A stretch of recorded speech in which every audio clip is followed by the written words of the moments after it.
Hello and welcome to Norwalk, Iowa, where the Dutch have invaded. But instead of the Orange Army, it's the Green Army, as the Pella Dutch will come in to take on the Norwalk Warriors in a Little Hawkeye Conference contest here on Pardon My French Media. I am Liam Weber, joined today by Luke Nelson. Luke, it's your first time this season coming into Norwalk baseball. What are you looking to expect from an offense that has been very streaky this season? Well, we're looking for momentum. I mean, these teams are very, very competent, but looking to build off of more than what their record is showing. And I think that's what they're going to prove today. Yeah, absolutely. So we're going to take a look at the Pella lineup and the Norwalk defense here after we get through lineups and the national anthem. It's an exciting day, an exciting rivalry. Two doubleheaders in Norwalk, Iowa against these Pella Dutch.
As we return, let's take a look here at this Pella lineup that will take on Owen Siemens today. It's Grant Hauser leading things off, followed by Tegan Hoekstra and Hayes Lautenbach.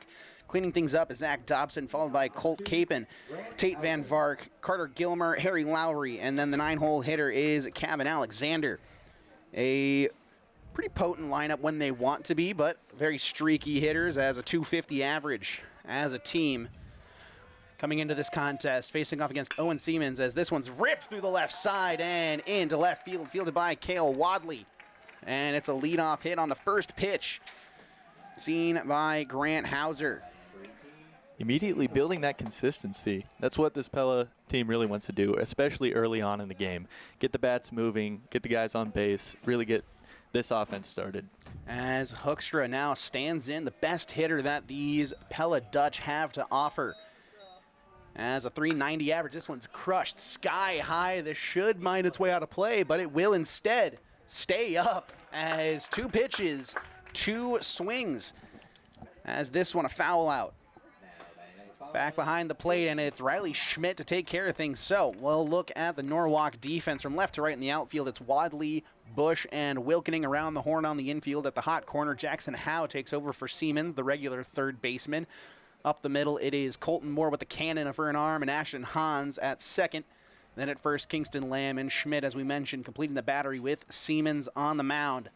And it's 3 pitches, 3 swings here for Owen Siemens. So Pella being very aggressive, which does check 157 strikeouts as a team so far in this campaign, and a campaign in which they are 5-14.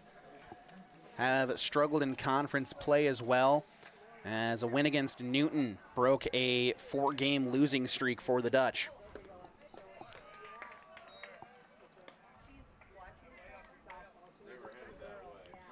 As it is a very busy day here in Norwalk. Arch rivals between Pella and Norwalk. The reigning champions in softball are in town facing off against the Norwalk Warrior softball squad, as that game will also be on Pardon My French Media. This one grounded to the left side, fielded by Howe. Not cleanly, he bobbles it and it gets out of the glove. What should have been a routine play instead results in a base runner, so the E5. As the auxiliary third baseman already showing little cracks in the defense. And that's got to put Dobson in a great position heading into this at-bat. I mean, no outs, or 1 out, rather. And runner in scoring position. That makes his job a little bit easier, as he has that confidence to take ball 1. Nice job just seeing a pitch here. Siemens, a little bit since the last time we saw him on the mound was the doubleheader on Monday. As this one grounded to the left side. Great snag by Lamb. He'll have to race him to the bag, but he'll get his counterpart out.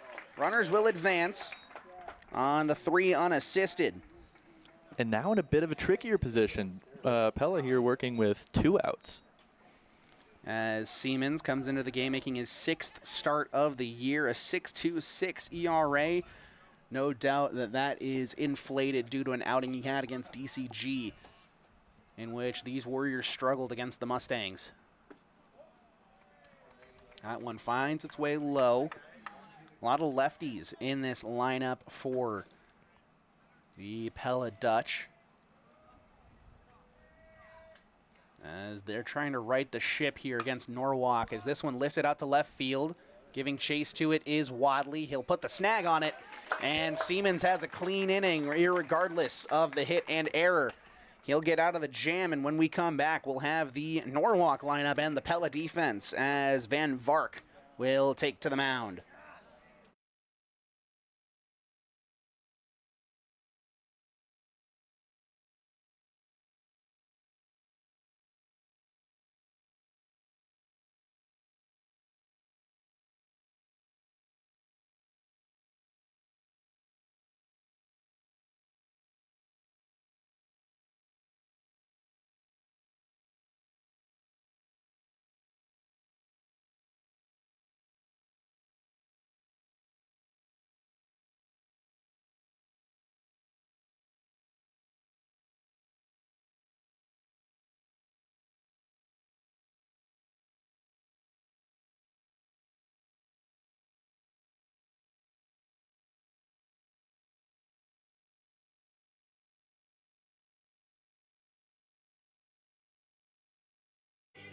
As we return, let's go through the Norwalk lineup. It is business as usual, as Colton Moore, Ashton Hans, and Riley Schmidt are the top 3. Siemens, the pitcher, will clean things up, followed by Brady Wilkening and Kenyon Wright. Xavier Bush in the 7-hole, followed by the first baseman Kingston Lamb and Cale Wadley, who come in to take on Van Vark. Tate Van Vark so far this season has struggled a little bit on the mound, making his 4th start, a 6.54 ERA, a 1.92 whip, 16 strikeouts, 10 walks, a 3.33 batting average against through 20 1/3 innings pitched.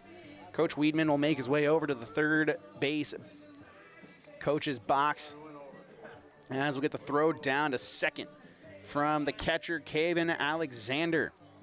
As this defense for Pella has a fielding percentage of just under 92%. As Colton Moore, the free swinging shortstop, will step up to the plate. Has had a little bit of a cold spell recently, but has still swung the bat extremely well whenever it's been off of his shoulder. Has just missed home runs multiple times so far this season. Last night alone, he hit a rocket ship into foul territory. He was very early on the swing. If he straightened that out, it would have been a home run. As the bright spot in this Norwalk lineup is certainly going to be Kingston Lamb, who's had a kind of resurgence of his season. He's been absolutely incredible for the Warriors, as this one's ripped out to the left field on a line and snagged, dropping down to a knee. The left fielder, Carter Gilmer. And with that, what a better opportunity to start the defense for Pella than the left fielder, Carter Gilmer. From left to right, Gilmer, Paxton, and Hoekstra. Then around the horn on the infield, it's Hauser. Up the middle, it's Capon and Lowry. At first base, it's Dobson. And again, completing the battery with Van Vark is Alexander behind the dish. Both pitchers favoring outside pitches early in the game, kind of testing the patience of these respective offenses. As lefty on the mound, facing off against one of the sole lefties in the lineup in Ashton Hans. One of just two so far in the starting lineup for Norwalk. Have a couple on the bench that can come in and swing with a lefty bat. But a 2-1 count issued to the second baseman. Also a starting pitcher on this squad. Had an outside chance of starting in either one of these games. We still have yet to see if he'll make a start in game 2, but if he doesn't start, he very well could make an appearance out of the pen. And that one, he stares at strike 3 looking. So a backwards K after the F7. And it's 2 quick outs here for Van Vark and the Dutch, but up steps Riley Schmidt. Owns the sole home run for these Warriors.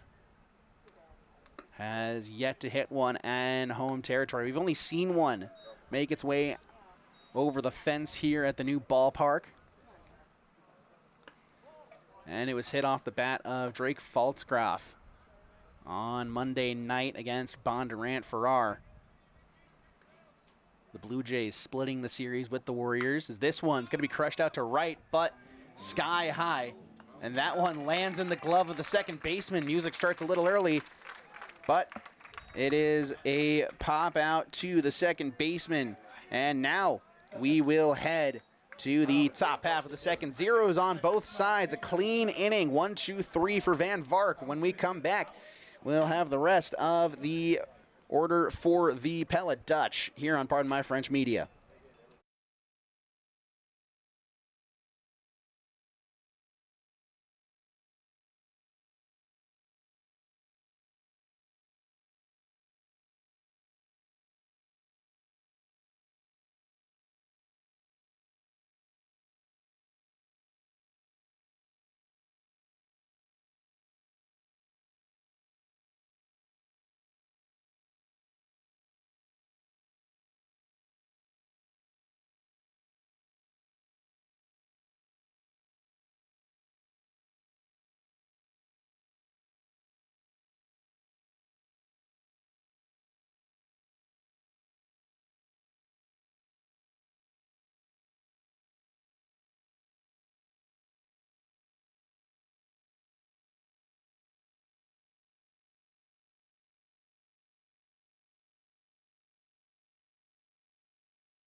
The starting pitcher will find his place at the plate as both pitchers will lead off in this inning. Van Vark in the top half of the second, and it'll be Siemens in the bottom half. As another lefty will come to the plate. Siemens works on the first base side of the rubber and likes to deliver to the glove side. That pitch just a little inside, getting past the catcher there. The delivery on the second. Strike on the outside. Yeah. He likes to work a little bit of glove side movement, has a devastating curve whenever he can find a placement for it. But he's a fastball first pitcher, something that we very rarely see. That one very inside there, almost catching him, but able to get out of the way just in time. Wind is whipping here in Norwalk, Iowa. That one crushed on a line and snag. Beautiful catch by Kingston Lamb. That ball absolutely smacked and would have made its way very cleanly out into right field. Wilkening would have had a shot at a second base throw out if possible, but instead Kingston Lamb just snags it out of the air. It was well put on defense. This Norwalk team is very capable and very complete. When they start going on defense, it's very consistent, and it's very, very terrifying for opposing offenses. Yeah, I mean, one of the best arms on the team. It belongs to Colton Moore, and he might as well have the best arm in the conference, if not the class for Class 3A. Is this one grounded, and we might see that cannon be unleashed right here. Colton Moore on to first, well in time. Beat him by a few steps. So 2 quick outs here for Siemens. Seeing a very strong display early of this defense. They are outmatching Pella so far this season in terms of hits allowed and runs allowed and earned runs allowed, and it's really showing early in this game. Do you think this is going to be a continued trend later on? Potentially. I mean, Owen Siemens likes to work the ground ball quite a bit, not necessarily a big strikeout guy, just 9 of them on the season, but he really does love letting the defense work. Very big ground ball pitcher. We've seen that a bit so far today. He's been pitching low. That one of the first ones we've seen go high on him. Yeah, they're favoring the low pitches, which is getting some of the batters here to reach. And in the case of a few batters prior, the foul balls kind of put them in a bad place in terms of the pitch count, which really goes into the favor of whoever's on defense at the moment. That pitch, smack, hits third base, bounces over the defender into left field where it's cleanly fielded. And we see a runner on first. There you go. There's some play-by-play.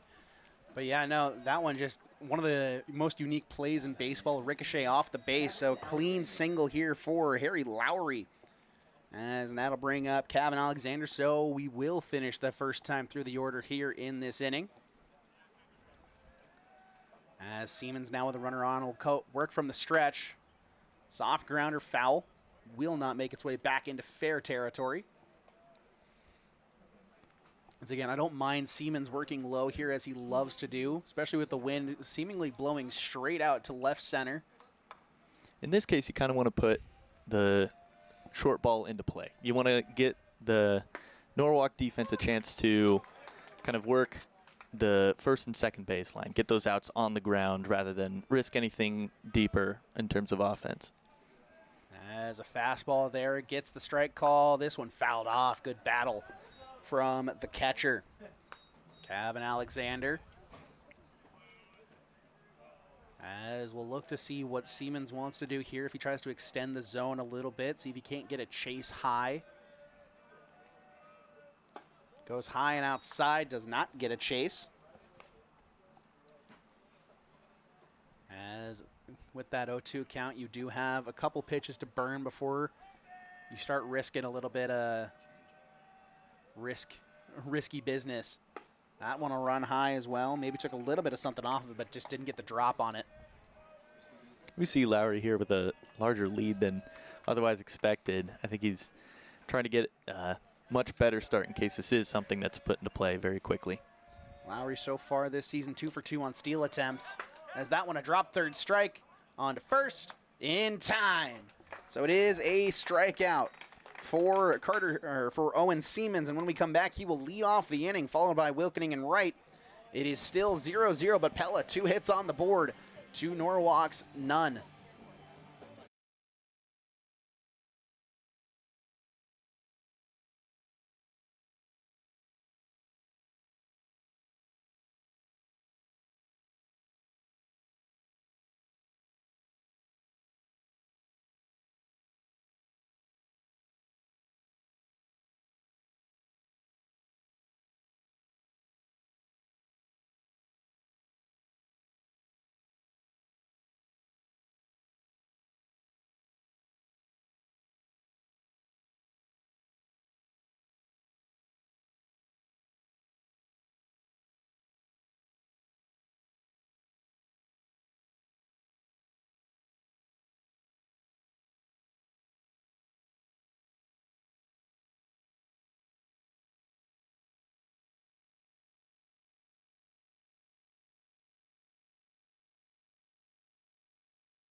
As Owen Siemens walks in front of home plate to set up for his AB against Van Vark. He got the better of Van Vark on a sharp line drive to the first baseman. And in this AB, he'll look to have better fortunes against the lefty. Delivery, that one's low, skips in and away. So it is 1-1. Siemens, one of the most patient hitters on this Norwalk team, does not strike out. Looks as though Van Vark's thinking really hard about these pitches, which plays pretty well into Siemens' ability to be patient in the box. Siemens has been very lethal with the walk. 13 walks on the season. He's been hit by a pitch twice. This one makes its way out into center field and snagged on a line by the center fielder, Ryder Paxton. We will not see Paxton hit in this game, as he is the flex player for the Dutch. Flex player for the Warriors is Jackson Howe. As now it's Brady Wilkening. And Wilkening has had a strong senior season. The batting average does not do him justice, as he has had so many clutch hits and so many well-placed hits. But some of these that are just hard hit balls are going straight at defenders, which can be the biggest curse in a slump.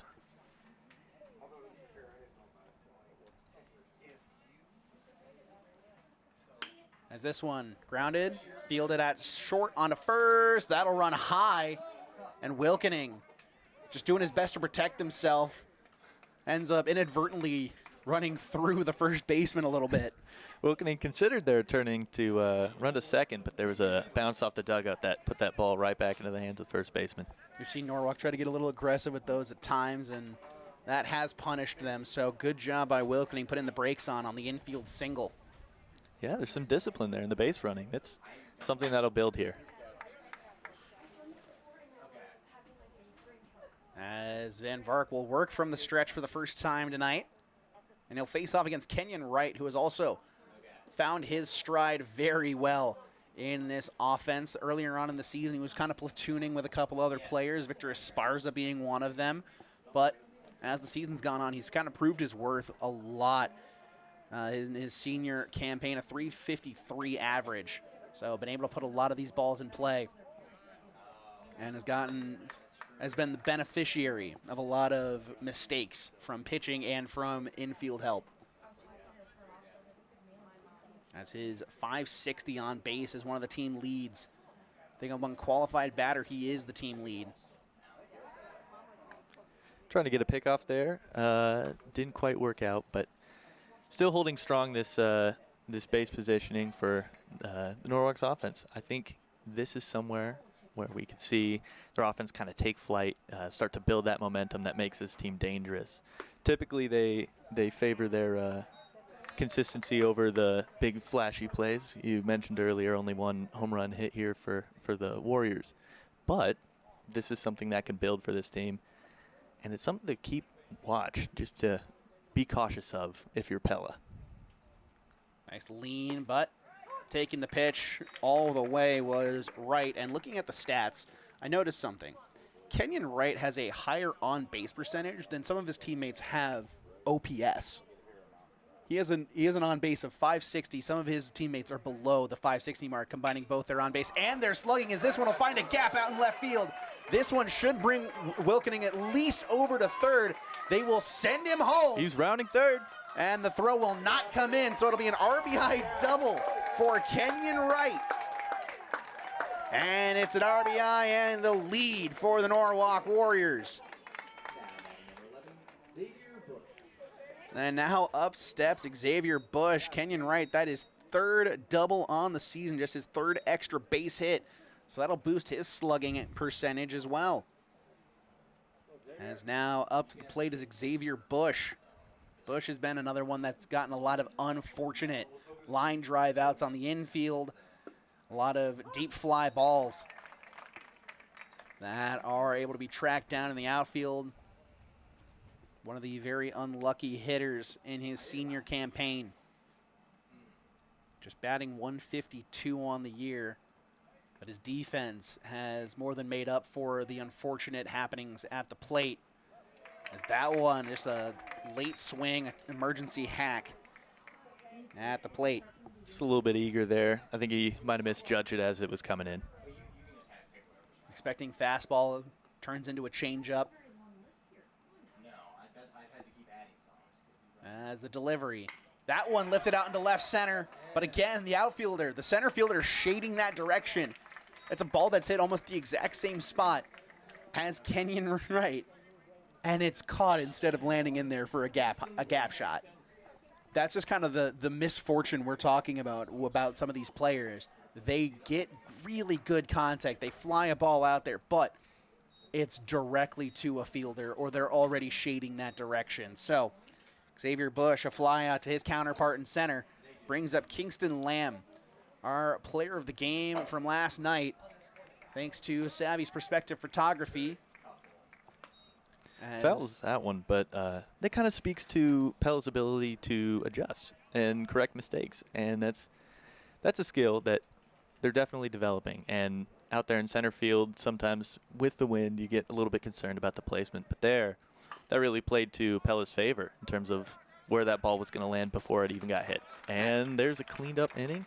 Line bobbled over there to the first baseman, who was able to touch base. Yeah, Kingston Lamb grounds out to his counterpart for the 3 unassisted. And in between innings, we'll take this opportunity to thank our sponsor, Savvy's Perspective Photography. Blink and you'll miss it. Don't let your best moments disappear. Savvy's Perspective Photography captures the moments you'll want to hold on to forever. Find them on Facebook at Savvy's Perspective Photography or on Instagram at savvys.perspective.photography. Based in Ankeny and serving the surrounding areas, new clients use code SAVVY30 for 30% off your first session. That's SAVVY30. Savvy's Perspective Photography, sports, portraits, and beyond.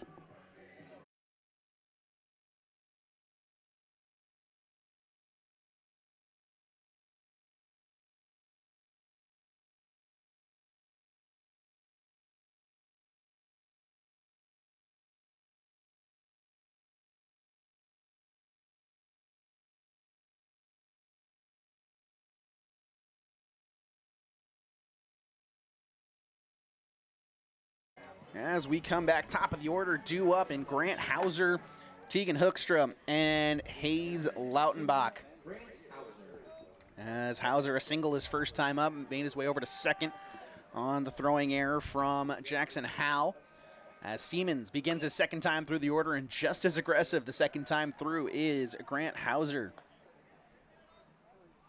Getting a piece of that one, but seemed a little bit early, seemed a little bit aggressive, so hopefully he can turn that into a stronger swing on the second pitch here.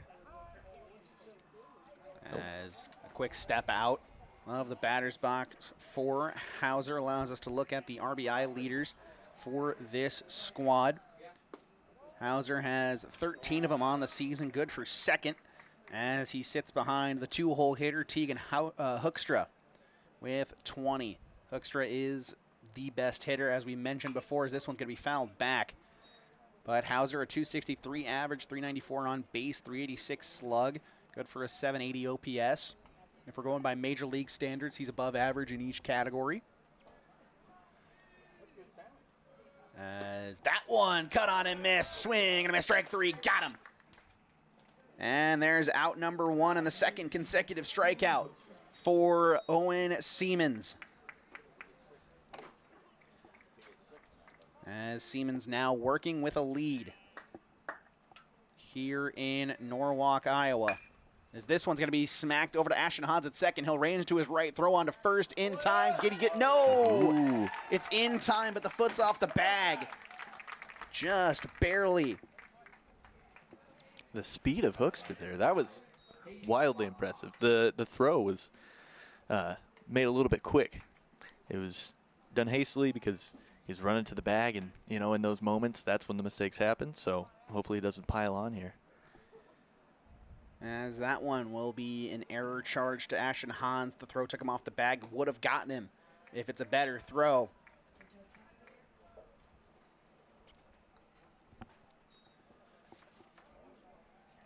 So now a runner on. As swing and a miss there, as now it's Lautenbach at the plate. He reached on an error his last time. But a double play candidate. As Hoekstra leads the team, is second in the team, excuse me, in steal. As he'll run here, and Schmidt won't get it in time. Throws a bit high. Throw also, or the pitch in, was also high and away from the arm side. Base running on Hoekstra's behalf is amazing so far, and we're looking at a very splashy batter here in Lautenbach. So I think this is where Pella could really start to turn on the heat. Lautenbach, the home run leader for this Pella squad. 4 of them on the season, as this one will get away from Schmidt. And that runner will advance on what will be considered a wild pitch. So a runner here on third and a favorable count. What are we thinking in terms of pitching? I think I would personally like to see Siemens stick a little bit closer to the zone. I would definitely want to see something lower in the zone here. If they can get a ground ball to either corner, as this one will just get away, runner will stay put, and it's a walk issued to Lautenbach. Good hustle behind the plate by Schmidt to get back there and keep that runner at third.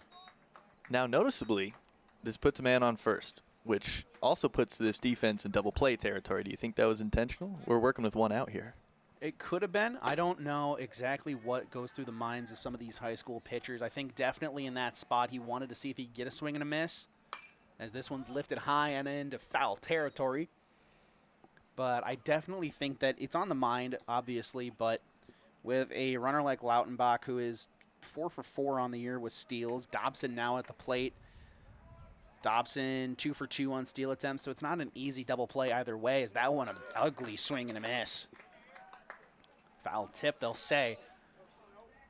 So, I mean, it's good speed all around, especially if it's a ground ball to Hans, flip over to Moore onto first. That one's probably the best option you have for a ground ball double play. As I think the big thing from here with Pella and the defense of Norwalk, they have to expect a double steal attempt at some point.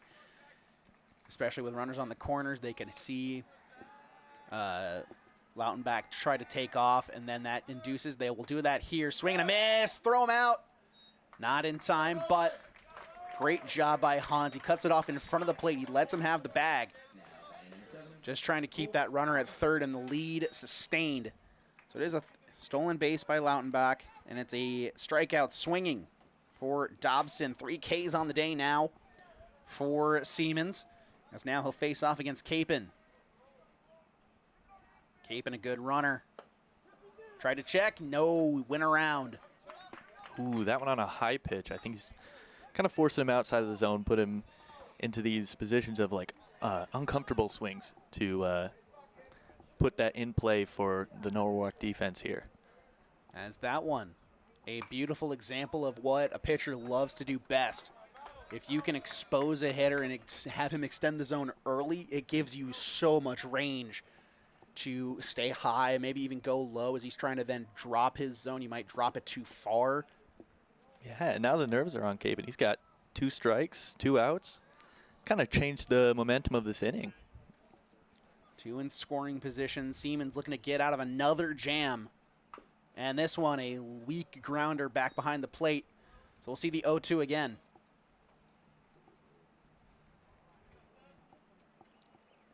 As Capon in full defense mode. For Siemens, I think this just has to mean that you can find something just outside of the zone and try to get a swing and a miss or a weak contact. That one just poked at and foul out of play. Still reaching to stay alive in this at-bat, but he's being more patient. Those hits are getting closer and closer to his swing, so Norwalk kind of playing with fire here. We'll see if it works out for him. As Van Vark trying to throw a ball back over to Riley Schmidt. Misses the mark just slightly on the on-deck circle.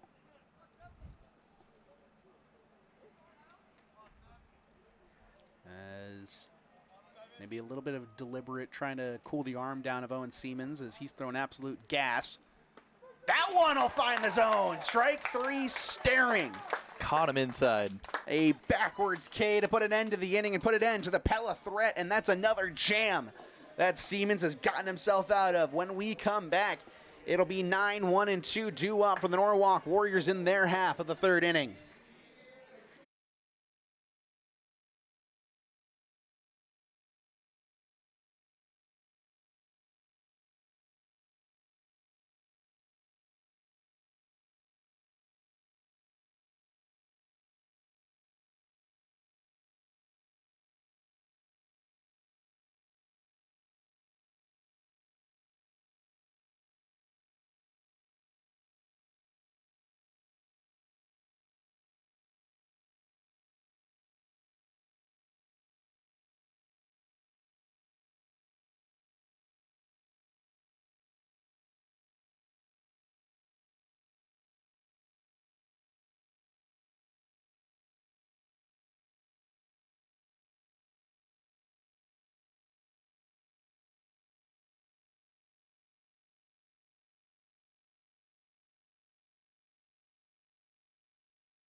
As we come back, Cale Wadley, the starter from last night's contest, will come on in to hit.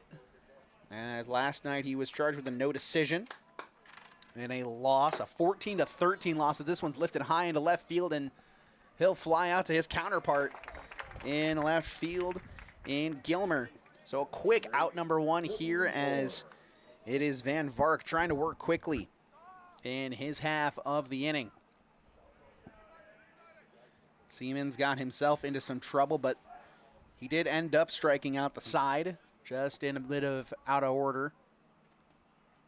As the lefty kicks and fires, that one runs low to the shortstop, Colton Moore. Colton Moore trying to break out of a little bit of a slump that he's found himself in mid-season form.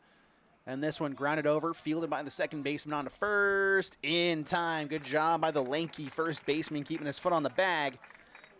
And it's now a 2-out situation for Ashton Hans. Yeah, Pella working with a .919 fielding percentage. They're very, very competent in this regard. And I think that this defense on both ends will play well to each team respectively. So as each inning progresses, they get more opportunities. Maybe we'll see some plays kind of slip through. I think that's where some of these are going to run up the score as this Great snag. Run back to the pitcher, tossed to first, out. Beautiful snag on the mound by Van Vark, makes the toss over to first. And we're very quickly into the top half of the 4th inning. It's 1-0 Norwalk here in Iowa in game 1 of our doubleheader on Pardon My French Media.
The pitcher, Tate Van Vark, will lead things off here. He lined out on a screamer to Kingston Lamb his first time up, as Siemens will look to get the better of his counterpart yet again. As the wind rotating back towards center field, as this one will find its way through the 5-hole of Schmidt, and it's ball 1. That offering a little bit low, but you got to think these two pitchers are keeping their arms fresh. They haven't thrown as many pitches as you usually see. These innings are going a little bit quicker, and then that allows the pitchers who are also then turning around and having an offensive showing to really bring their best foot forward. As Van Vark, a minimum of 28 pitches thrown. We're trying to keep as much track as we can. And for Siemens, he should be up over 30 to start this inning. A little bit high and inside there. We're seeing some vertical variety here on the offerings from Siemens.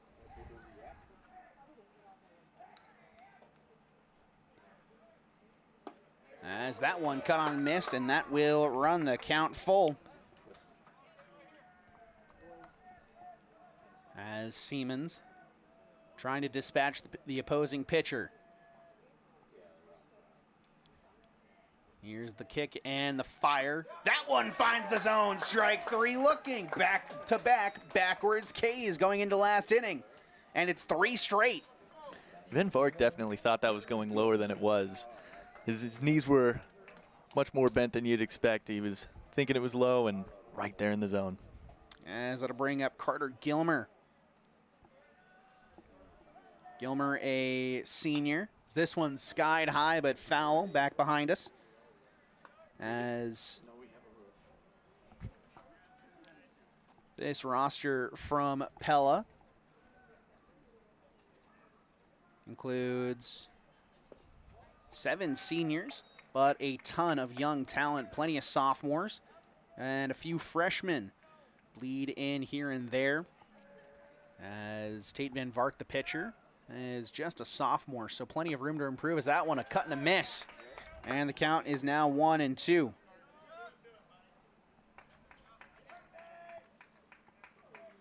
As Siemens looking for the out pitch here, could see a breaking ball. Instead, a fastball runs high. Maybe trying to set something up.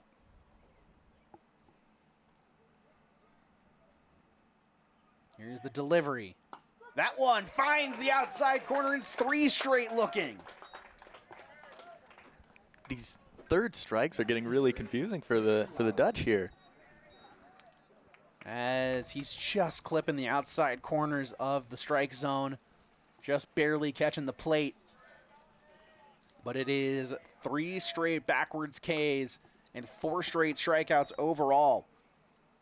As if he keeps going at this pace, he might match his season total in this game.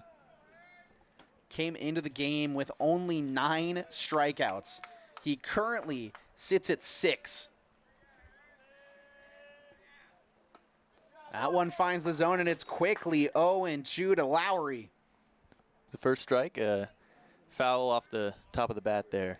And now we're in a dangerous position given the third strike pitches here. Ooh, that one in the zone, but again, off the bat of Lowry.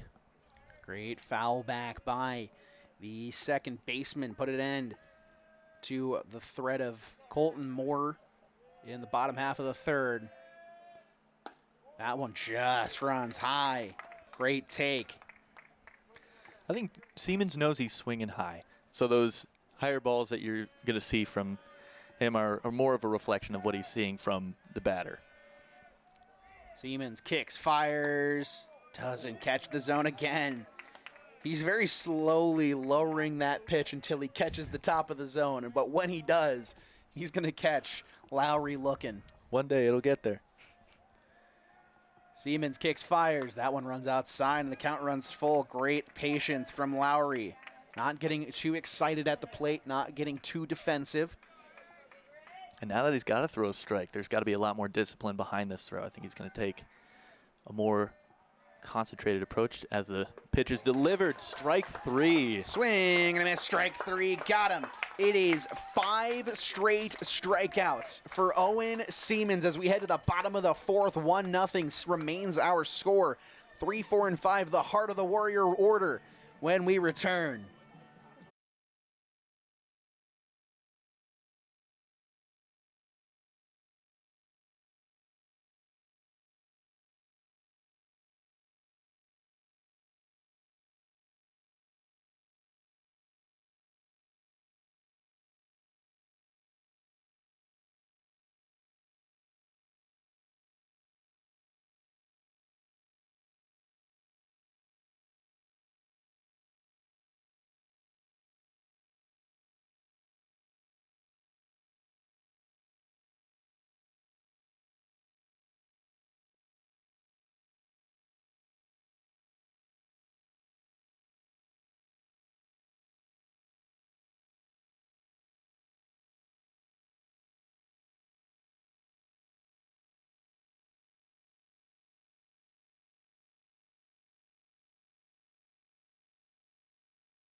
As we come back, the ever-dangerous Riley Schmidt will step up to the plate. Popped out to second his last time up. Pella looking to come back here in terms of strikeouts. The Warriors have really put on a strong outing here in terms of pitching, and Pella looking to answer here defensively. Is that one a rip? That is well into foul territory, bounces off the fence and left. As it's an 0-1 count here, as Norwalk just 1 strikeout on the day. Through their order, it belongs to Ashton Hans on a strike 3 looking, as it really has been, I think, the best at-bats we've seen for Van Vark against this Norwalk team have come against Ashton Hans. It might be the lefty-lefty aspect, but even then, Kingston Lamb had a good, nice little dribbler, but made a good amount of contact on it, just rolled it over.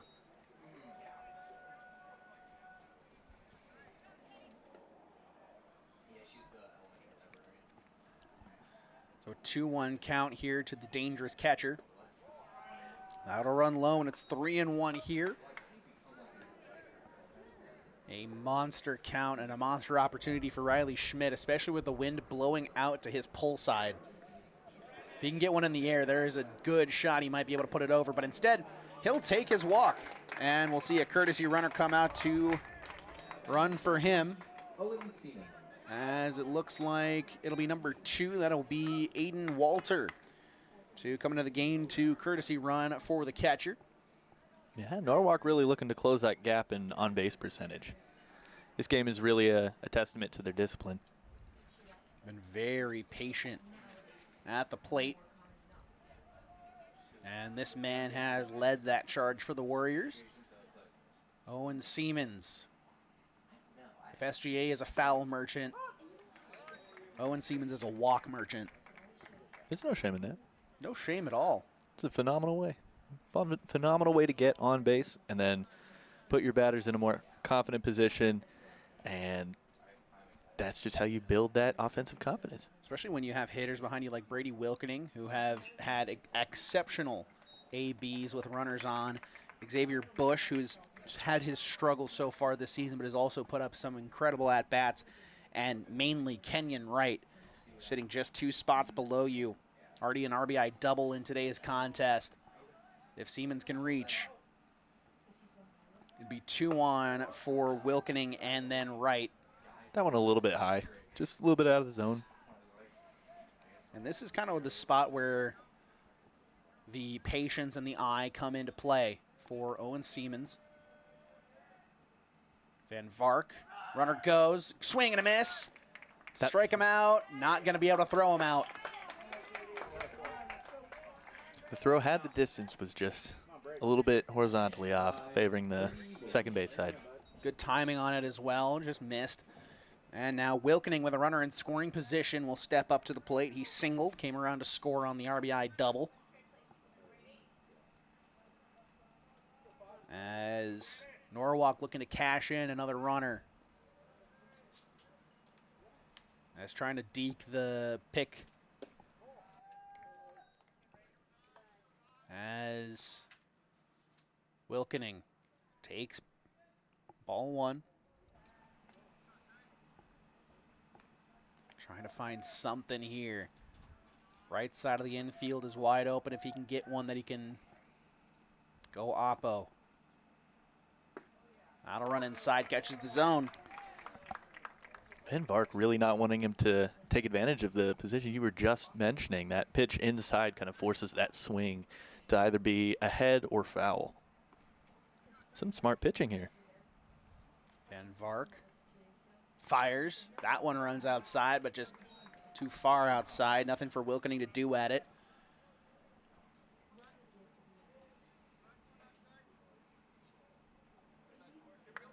Van Vark lines up in the middle of the pitching rubber, maybe a little bit towards the third base side. One of my favorite aspects of analyzing a pitcher is looking at where they set up, because it's usually an indication of what arm movement they have. As that one's lifted out to center field shallow, and that one will land in. Walter went back to second just in case it was caught, but instead it's a little bloop shot that finds its way into no man's land, and now it's 2-on for Kenyon Wright. A little bit of miscommunication there between shortstop and center field. I think as he's running back, you kind of lose the ball, and at that point you have to make sure the center fielder knows that you're not going for it anymore. I think, honestly, it did help it benefit them, because I don't think either of them were going to make it anyways, but instead they played it off as though somebody had an automatic play. It keeps Walter at second as well. I mean, he could have taken off. He could have made his way over to third. Instead, he's unsure of who has the play and ends up falling in, and no danger is kind of exacerbated with a runner on third 90 feet away. Absolutely. And we can see the pressure they're trying to put on the second base runner here. Is second base coming over every single pitch, making sure that he doesn't get too comfortable with a lead. So even though these bases are getting more full by the batter, the pressure's still definitely there. Is that one, Kenyon Wright just wants to stare at one. Wants to see a strike before he swings at one.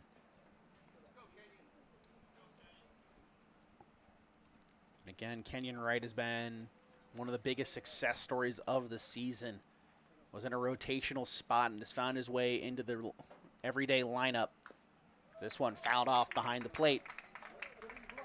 And Norwalk's finding themselves in a position where this could quickly clear the bases with a double play, but also plays into that strength we mentioned earlier of having consistent on-base percentage and being able to cycle through their hitters. I think those smaller, more consistent plays are where they're going to find their success. As that one's crushed out into left center, fielded by the center fielder. Runner will tag from second, cut off, relay throw, not in time.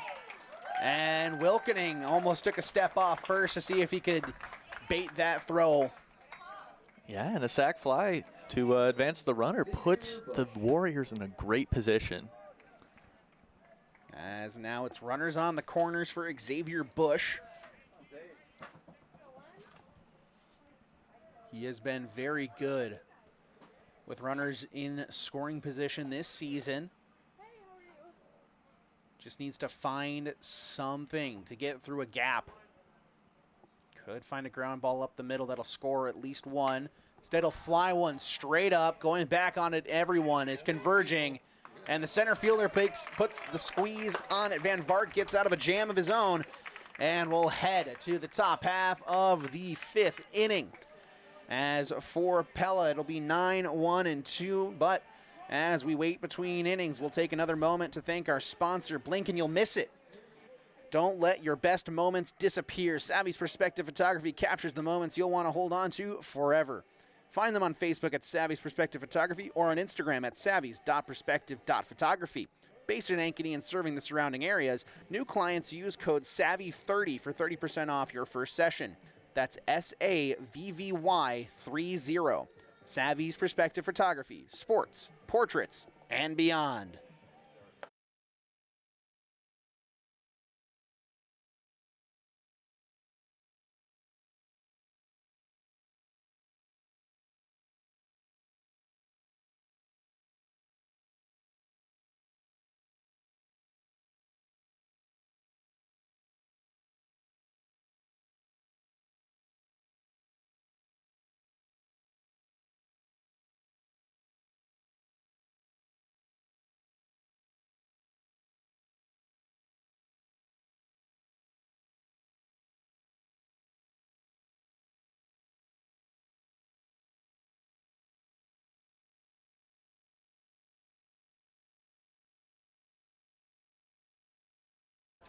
As we return, Kevin Alexander will step up to the plate. He's a strikeout victim his last time up, and that's what most of the Pella Dutch can say at this point in the orders. This one going to be lined out there. Wilkening will back off on it. Good decision.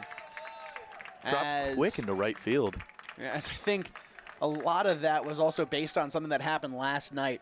Last night we saw 4 triples. All of them happened on diving plays by the outfield. So that one might have been a little bit of retrospection and saying, there were triples that happened last night. I'm going to let this drop in front of me. So Kevin Alexander has a line drive single, and it's now a runner on. And we'll see what Siemens can do now. His runner will go immediately. This one a bunt attempt. Siemens snags it, tosses it over to first in time, and a beautiful sack bunt by the leadoff hitter, Grant Hauser. Hauser able to get a little bit too much contact on that, put it right into the glove of Siemens, but it did exactly what it wanted to do. They have a runner now on second, and a great batter up to the plate. Sets up Tegan Hoekstra, making his 20th start, 20th game played, and this will be his 61st at bat of the season. Or excuse me, 62nd, as this one fouled out of play. As again, they're working quick. Yet again, they're being aggressive. It's something that Pella has showcased all season, and especially in today's contest. They're just swinging pitch after pitch after pitch. It's why Siemens has had so much success, especially since of the fact that he pitches so well in the strike zone and so low. Induces a lot of swings and miss. Yeah, and those lower swings from Hoekstra are going to be much more powerful. The longer legs are going to put those much more likely further out into the outfield, and at that point, you got to worry a little bit about wind. It hasn't been too strong today, but it's been kind of all around, so it's harder for the outfield to really predict where those are going to go. As the Warriors playing straight up in the outfield, as this one's going to be skied high, foul territory. Giving chase is Howe. He'll ditch the hat and make the snag. As I don't think I've seen someone do that in the field. I know on the base path, some people will make a slight movement to knock the helmet off as they're sprinting around. Thank you to Bryce Harper for that trend.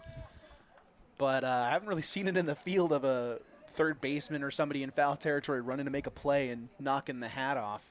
Well, I don't think glare or sun was too much of an issue there, so just get rid of it, you know? Maybe just wanted to show off the hair a little bit. I mean, he's got a great little mane flowing back behind the hat. Maybe new haircut. Yeah, showing off. As it's an 0-1 count here from Siemens. That one in the dirt. Runner will stay put. As Lautenbach has reached on an error and reached on a walk. As he's one of the 2 players in this lineup that have not struck out. Hoekstra was the only other one, and he continued that streak. Kind of a low offering there, just a bit outside there. We're going to see what kind of hit and what kind of swing is coming out of Lautenbach here. I think he wants to put a ball strongly in play, but a little more to the opposite side. That one crushed into left center, and this will tie this game. A beautiful piece of hitting that gets all the way to the track. They're just going to cut it off and throw into third. But with that, Lautenbach has tied the game at 1. That was the hit they were looking for, right there.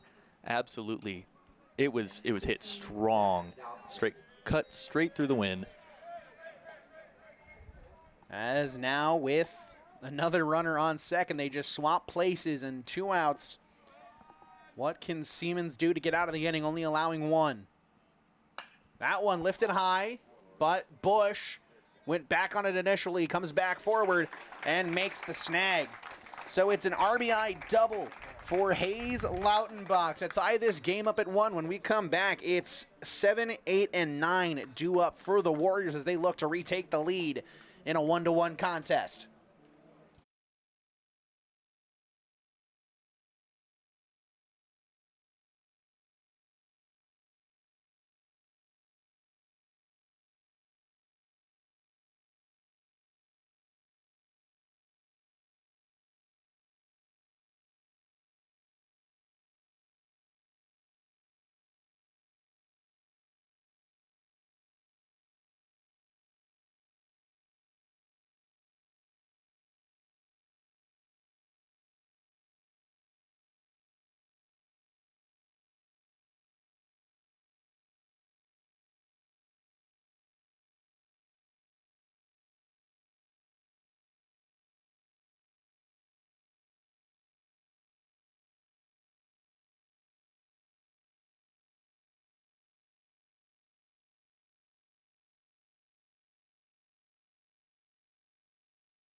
As we return, Kingston Lamb is up to the plate, so excuse me, it's 8-9-1 due up for the Warriors. As Norwalk's looking to kind of fire back after that last inning. And we're going to see a low pitch here. As again, Kingston Lamb last night, our Savage Perspective Photography Player of the Game, will have another one of those in both contests today. Here at baseball, we'll have another 2 over at softball. It'll be a busy day naming some Warriors who deserve those honors. But last night, Kingston Lamb went 3 for 4 with an RBI, with a 3 RBI triple on the day. This one will run low, and it's a walk issued to Kingston Lamb, who will reach base for the first time. Some great patience there. He leads the team in triples, so see him kind of wait on those and play into the mind game of the pitcher here. It's a strength, and it's something that really enables him to kind of raise that standard for the rest of the team, saying, you know, I've shown the patience, now it's your guys' turn. As we are potentially experiencing some difficulties over at softball, so all those that are waiting on the softball game, we will see what we can do in getting that live. And we'll hope you'll stick with us rather than going over to MediaCom. As it is a marquee matchup. It is Norwalk versus the defending champion Pella Dutch. Over there, arch rivals, both baseball and softball between these two schools. As Cale Wadley will look to move the courtesy runner out there for the Warriors, as it will be Noah Fagan to run for Kingston Lamb. As third baseman creeping in, trying to protect against the bunt, tries to get it down. Kind of traces a line over the ball, offered a little high as the pitch dropped just below his bat. Norwalk was really looking to answer back with the exact same thing that played out well for Pella last inning. I think that kind of answer is exactly what they're looking for. So maybe some contact swings here, some safe batting is going to put them in a position to score back. Yeah, Wadley manages to take that slider that cuts outside, tried to get back in on the plate, but not enough break to it. We might see another slider pitcher in Ashton Hans in game 2. If not, could be looking at Josh Snyder making a start on the mound, as this one finds its way in, and if you can hear the clang of the metal stands, lands just in front of us. Kind of like lightning, you know, the louder the boom, the closer it is. But we got our head on a swivel over here. Well, we also have windows in front of us, except for the camera window. You know, those two, they help. Yeah. As we'll see the 2-2 again. We'll have a couple of lightly terrified members of the audience in front of us.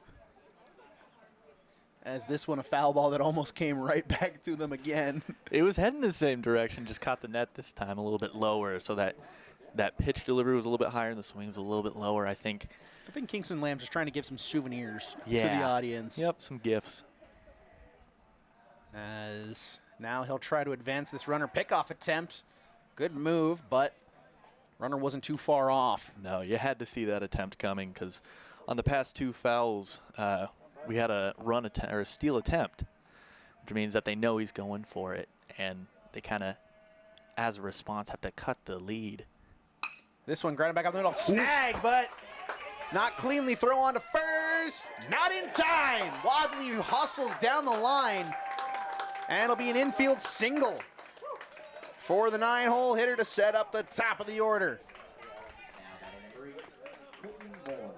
As that one just trying to get a snag by Van Vark off the tip of the glove and into the waiting arms of the third baseman. Couldn't get the throw over in time. Wadley with fantastic speed as he's 3 for 3 on steal attempts, but he's nowhere close to this man. Colton Moore, 11 for 12 on the season in steal attempts. As soon as he reaches, he'll bunt, try to get on. This one, Van Varkfield flips over to first in time, but does his job to perfection and moves 2 runners into scoring position. Now Hans is in a great spot. We're sitting at 1 out, and there is no forced play other than at first. So 2 runners in scoring position could really work to his favor here. He knows he can kind of build a much stronger play here if he's patient, you know.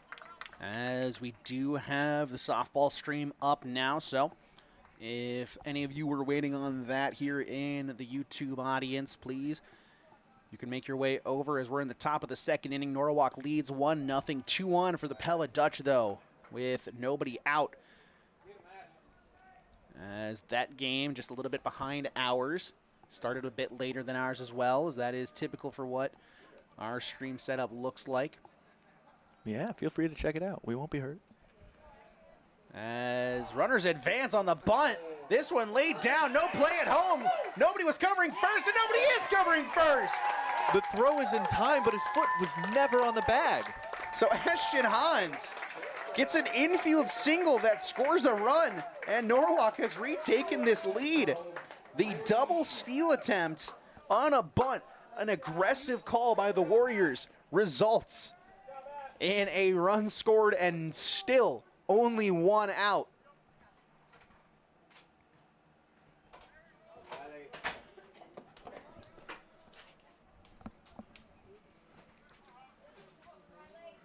As Riley Schmidt now up at the plate, dangerous hitter. What can he do with runners on the corners? Looks to try and extend the lead. This one clips out of the glove, but no one advances. Wadley wise to it. A little bit hesitant there. You know he wanted to run, but saw the bounce there, saw the catcher's positioning, and decided against it. Looks like we'll have a couple of Pella Dutch head over to the bullpen. Maybe getting a little wary of the pitch count of Van Vark, as he should be up over about 50, maybe close to 60. So far on the day, runners go. This one, a bunt attempt that skied into foul territory. That one's dangerous. A second bunt attempt. They're really looking to advance these runners here. I think what they're wanting to do more than anything is secure the runner scoring from third.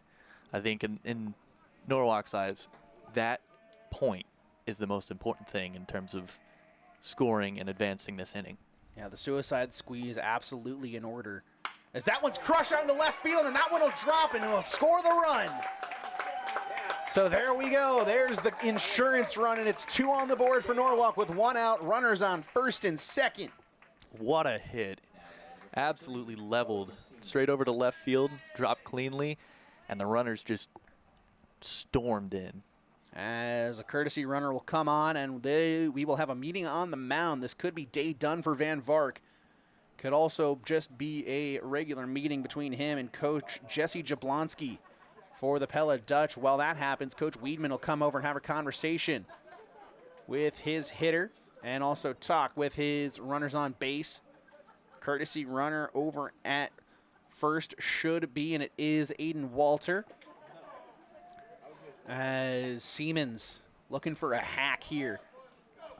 Get another insurance run across the plate for him, as he has been just electric on the mound for the Warriors. If he can add something at the plate, he could have potentially sealed his name as our first player of the game here today. He'll take a strike on a breaking pitch. Beautiful break that was.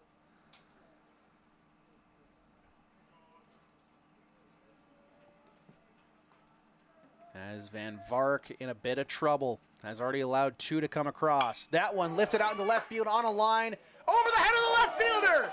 2 should score. Runner Ashton Hans slipped initially, but Walter on his horse, he is running. Throw into home, not in time.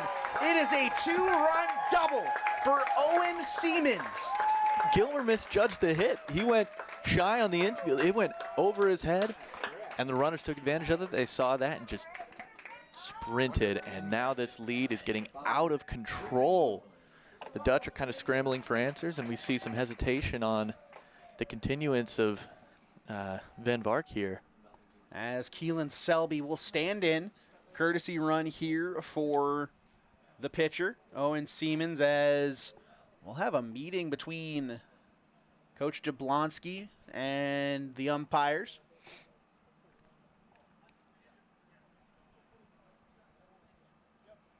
As nothing too important, apparently. Just wanted maybe a clarification or identify defensive shift potentially. But it's Selby on second. As no, they might be giving him some pitches to warm up. Maybe check to see if there's an injury, something messing with Van Vark. Something.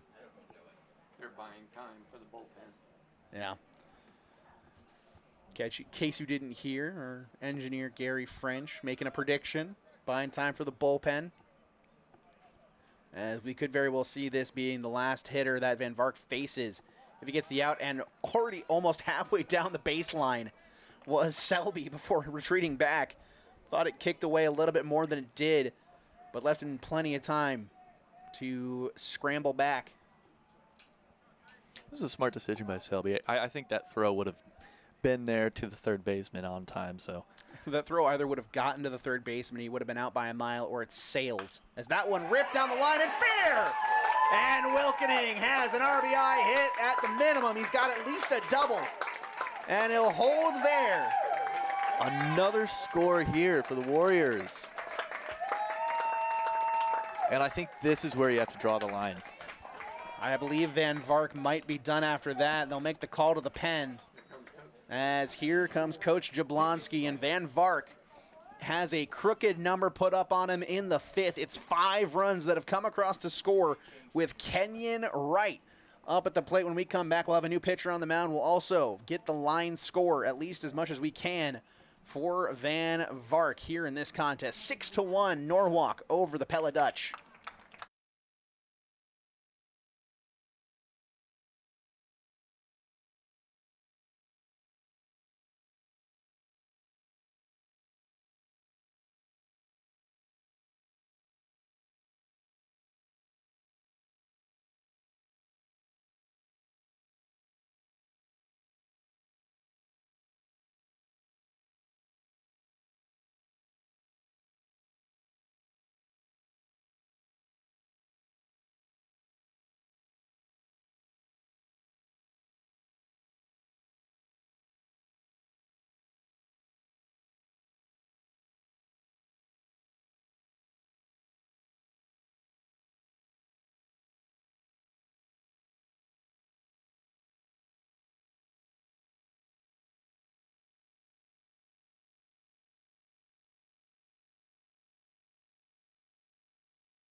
As we resume this baseball game, Kenyon Wright up to the plate. Oh, sharply driven foul of the third baseline.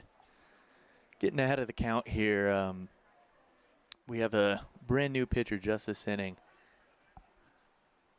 Let's see how well that fresh arm works out for the Dutch, and we see a little bit of rain developing here, so might have some of the audience shift over just a bit. Yeah, umbrellas are beginning to pop up. We've closed our windows, so you won't hear as much crowd noise, if any. As best thing about the new turf field is we don't have to worry about a muddy infield coming in now. It's just turf. It might turn into turf soup, but I think I can deal with that a bit more than mud on a uniform, especially these pristine white uniforms are worn by Norwalk.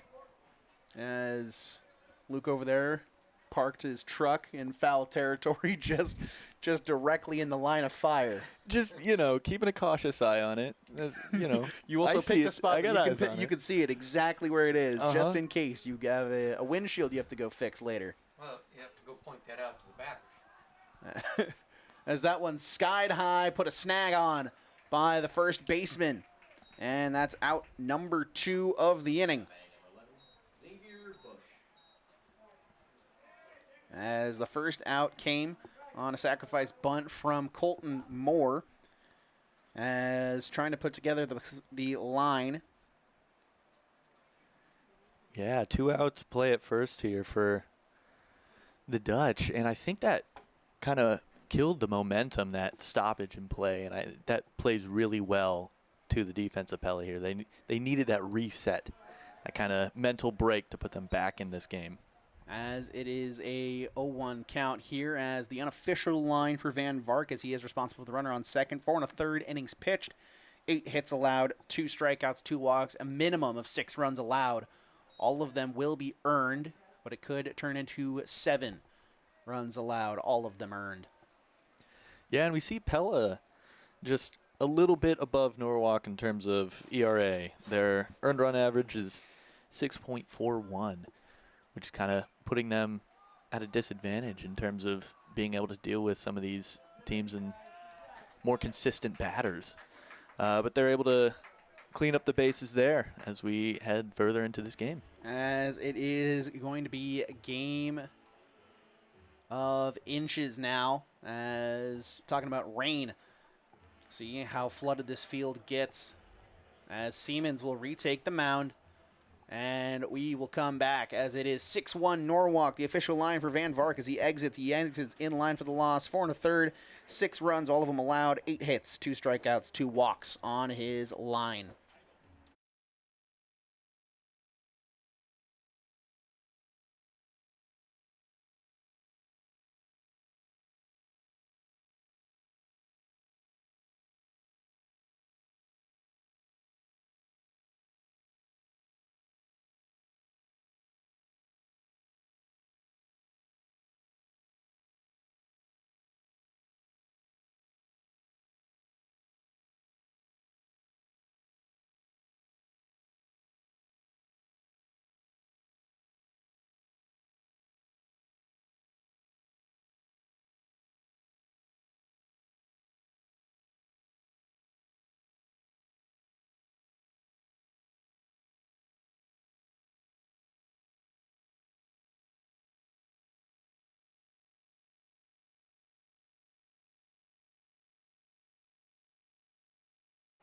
As we return, Colt Capon will step back up to the plate.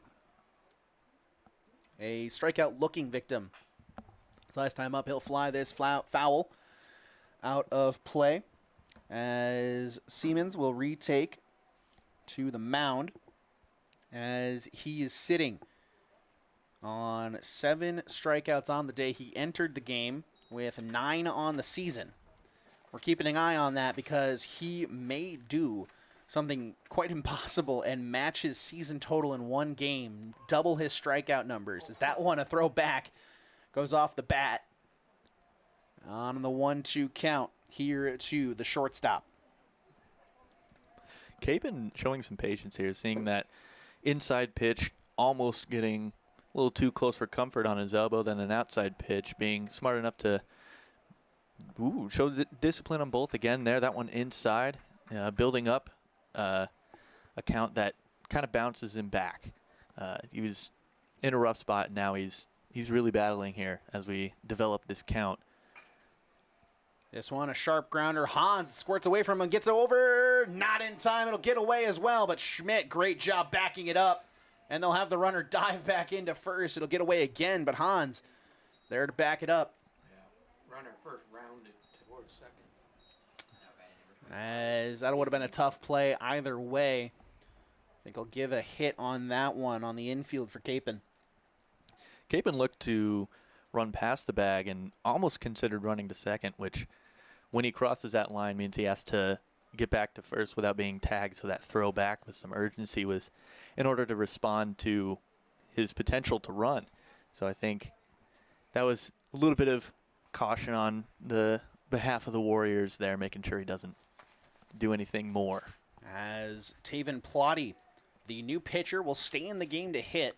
So it looks like Van Vark's day is done officially, as it will be number 25, the freshman, who has a 333 on base, his only statistic in his slash line, as he's got an RBI and a hit by pitch and a strikeout. That one skied high on the infield, calling for it, Colton Moore, and makes the snag for out number 1. Yeah, Capon not looking to run there. He was pretty cautious. Right off the bat, he jogged back to first, didn't really look back at it. So there's some confidence in the Norwalk defense. As now standing in, Carter Gilmer. Gilmer will look to avoid another strikeout looking, as he was a part of the stretch of 3 straight backwards Ks for Siemens. He has not had a strikeout since Harry Lowry's at-bat to end the proceedings in the 4th inning. We're here in the top of the 6th, as that one's cut on and missed. A big swing for strike 1. Yeah, you could tell that swing started much lower than he intended. And then it became a matter of trying to get a foul, trying to force some kind of contact with it, and it just didn't work out. Oh, but that one, lining out to left field. Capon rounding second, but going nowhere after that. And we have a runner now on both second and first. Play here at any base aside from home, and only 1 out. So we're in territory of a double play, but we'll have to see what happens. We're going to see if the contact based on the next batter is going to determine how many runners advance. As Harry Lowry steps up to the plate, that one finds the zone for strike 1. He was the latest strikeout victim of Owen Siemens. Still stands on the mound, looking for another one to put him at 8 on the day. And that one finds the zone quickly, 0-2 to the second baseman. As Gilmer, solid line drive, had him reach base. Before that, Capon had the infield hit. Delivery.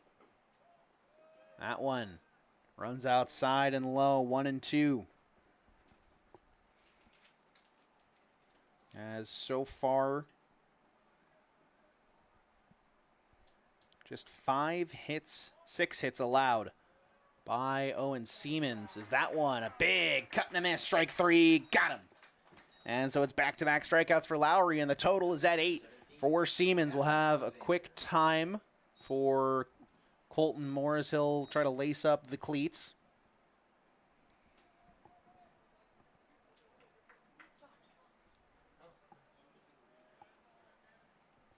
Yeah, and as we resume play, Siemens is showing absolutely no signs of stopping. This one's driven a little bit high over towards center field, brought down.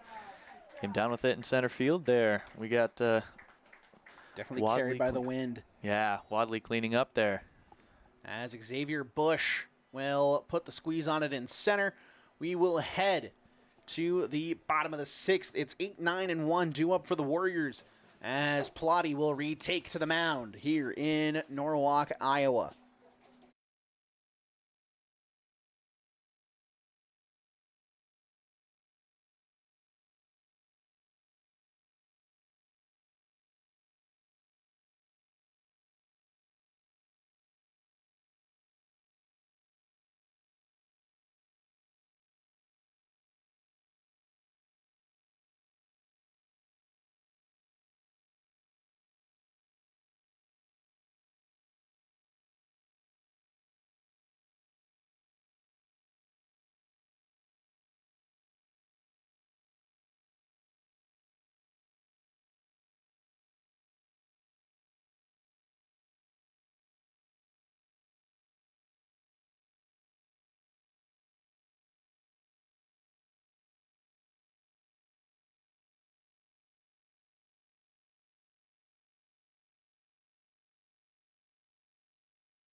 As we return, Kingston Lamb, the red-hot hitter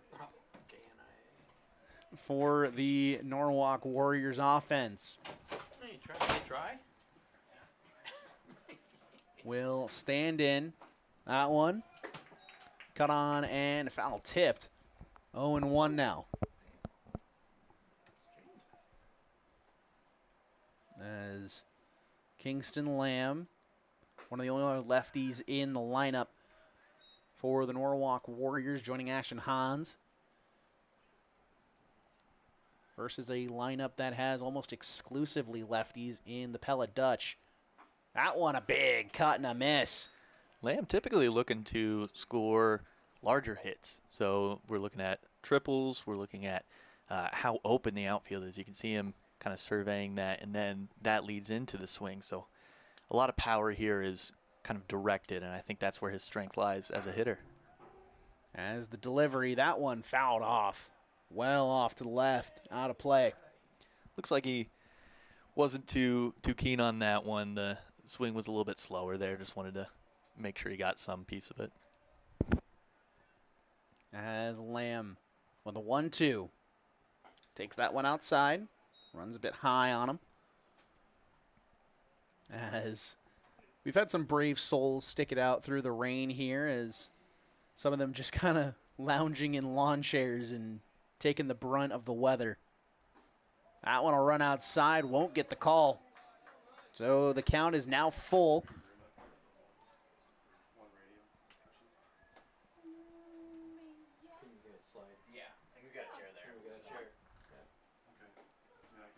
As that one gets the strikeout for Plotty, and Kingston Lamb goes down. The speed in that outing was very well played by Plotty. The very quick pitches there at the end, playing with the tempo of that at-bat. You know, focusing in on those fouls and turning them into a strike later in the at-bat was really impressive. Now Wadley stands in. Takes a strike there.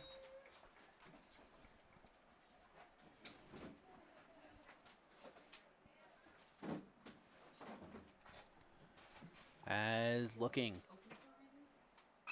That one, a soft grounder all the way over to second, on to first. In time, good pick at first. And that's out number 2. A little bit of slowing from Norwalk's offense here. I don't think they want to take their foot off the gas, but you can see it's taking a little bit of a toll. There's big wires behind it. I think that's. As a bit of a commotion up here in the press box, trying to accommodate another broadcast. What a press box was meant to do. As that one will run outside, 1-0. As Colton Moore had a quiet day so far, sacrifice bunt to go alongside an F7 and a 4-3 ground out. But the rain has stopped, it seems. Colton Moore looking very eager there. I think he wants to bounce back. I think maybe this is where we see that fire kind of kick back in for the Warriors. Takes another one outside, 2-1. Infield playing a little bit closer in on the corners, just slightly. As delivery. That one crushed high. Foul territory, goes out of play. Out of play, but wow, that swing was powerful. He was looking for something there. Yeah, and I mean, he's been doing it all season. Some of the strongest hit balls by this Warrior team have come off the bat of Colton Moore, but they've either gone 374 feet out to that sign in left center, or they have gone 500 feet foul. You know, it seems pretty helpful if it's a little more to the right in these situations. Looks like the rain has stopped right now. As still some treacherous conditions with these metal bleachers. They're aluminum. Aluminum, I'm hearing. As Aluminum. that one just stays fair, and Colton Moore can't do anything but slap his sides in exasperation and kind of disbelief as that one just kind of took a nice straight path down the line, perfectly tracing the foul line. There's your difference between turf and sand. Yeah. Yep. As we will head to the top of the 7th, and it will be day done for Owen Siemens. They will turn the ball over to a new pitcher on the mound. It'll be Kingston Lamb. So he will move from first over to the pitching mound, and Keelan Selby will take over the first base duties. When we come back, top of the 7th, we'll have the official line for Owen Siemens. And at the end of the inning, or at the end of the top half, we will either go to the bottom half or we will name our player of the game.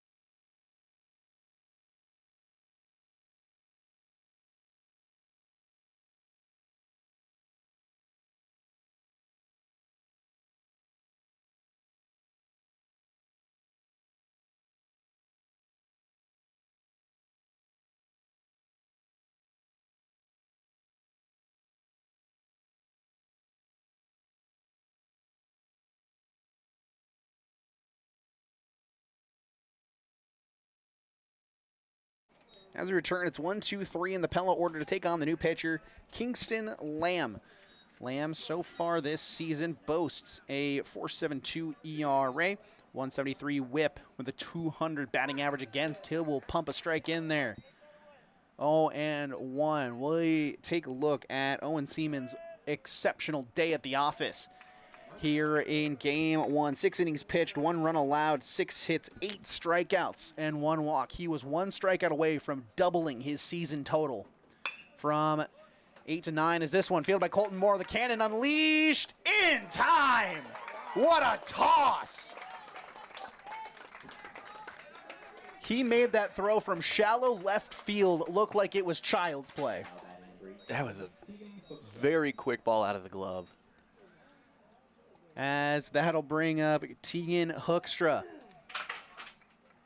As Colton Moore defensively has been absolutely incredible so far this season. Kingston Lamb, that one, a floater, knocked down by Selby. Does he have a play? No, he doesn't. Lamb was laid off the bag. Or, excuse me, off the mound. So it'll be an infield single. Great knockdown by Selby, just not quite enough. Yeah, Selby fielded it. He put the ball down where it needed to be, but no one covering first kind of puts him in a bad situation in terms of completing that out. So that full effort really costing a runner on base. As up steps Hayes Lautenbach, who has not missed an opportunity to get on base, and he will not miss it here as Colton Moore unable to make the diving stop. So now it's 2-on for Pella as they look dangerous here in the top half of the 7th. As Lautenbach continues his day, the only reason he has a potential not perfect day is the reach on error. His first time up. Other than that, he is 2 for 2, a total of 2 for 3 on the day with a walk, a double, and a single. He also has the sole RBI for the Dutch. Norwalk showing a few complications here in the infield, at the very least defensively, which is something that they've been very strong in throughout this game, and showing a few cracks.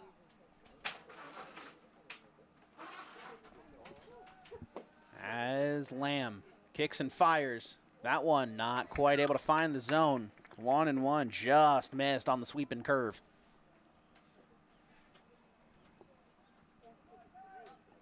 As runners on first and second. That one foul tipped into the mitt. 1-2. And now you got to be looking at that second strike and thinking, or rather, the ball that could have been a second strike, because that makes a difference in this at-bat now. And it, both runners go. Both runners advancing. The pitch was behind the batter, so both cleanly at base. But that was before the pitch was thrown, so some very eager offense, maybe a last-ditch effort here from the Dutch. As it's now 2 in scoring position, they will not get credit for stolen bases. They'll get credit for advances on a wild pitch. As Kingston Lamb now will deliver. That one doesn't find the zone. Just barely outside. Maybe a bit low as well, as it's now a full count here to this first baseman, Zach Dobson. As that one's ripped through the hole on the left side, they'll hold the runner at third. But now as runners on the corners and a run has come across to score here on the RBI single of Zach Dobson. That speed and Hoekstra showing itself again, really quick to the plate, not giving the infield even a chance. He was at home plate by the time the ball got to the cutoff. As now, quick meeting between pitcher and catcher. As another score update here from softball in case anybody was interested. It's 3-1 Norwalk in the bottom of the third. Nobody out, one on. As the Warriors will look to take down the reigning champions. That one run outside, but catches the corner on its way out. So Colt Capon now at the plate has an 0-1 count to deal with.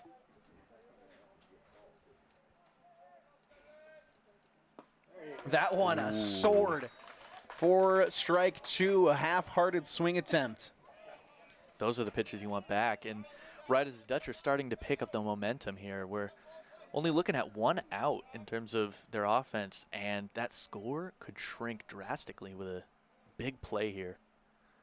That one catches the outside corner. Strike three, staring at it. And there's out number two. Yeah, as we were mentioning, the game is a little bit closer than we think, but big pitches like that are what really swing this in the favor of the Warriors. As up steps Taven Plotty. Delivery. Runs inside. 1-0. Plotty a little cautious to that. Looks like he saw it well.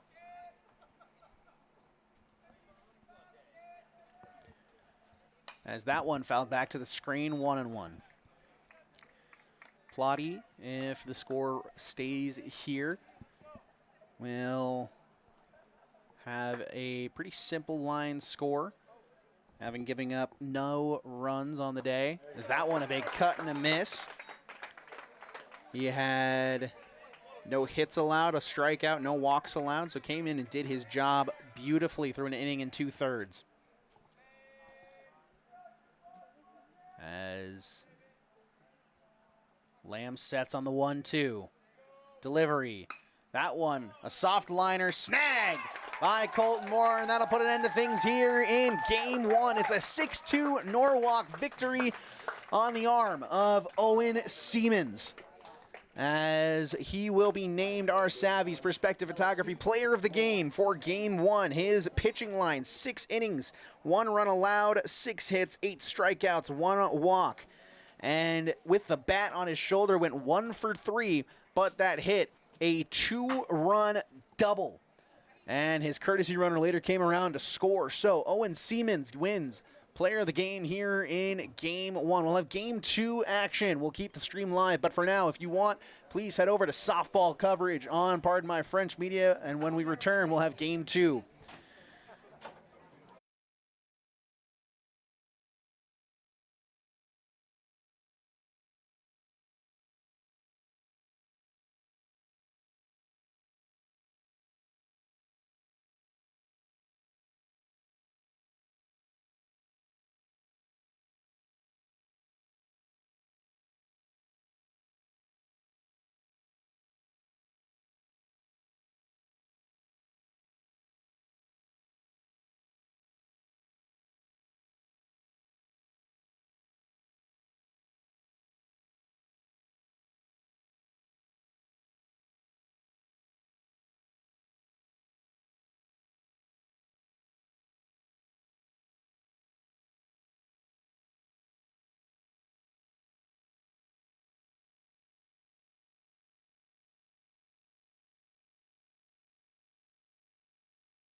Welcome in to Game 2 here in Norwalk, Iowa. Norwalk took the victory in Game 1, 6-2 over these Pella Dutch.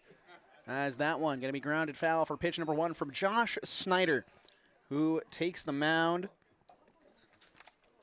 for the Norwalk Warriors. Snyder making his 3rd start on the season, a 2.05 ERA with a 132 whip.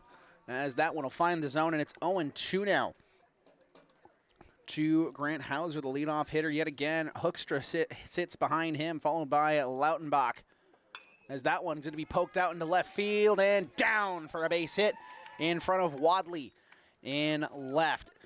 After Lautenbach, it's Dobson, the pitcher, Capin, Van Vark, Thorson, Van Horn, and Loven for the Pella Dutch. As Hoekstra now stands in, the former right fielder, now the left fielder, as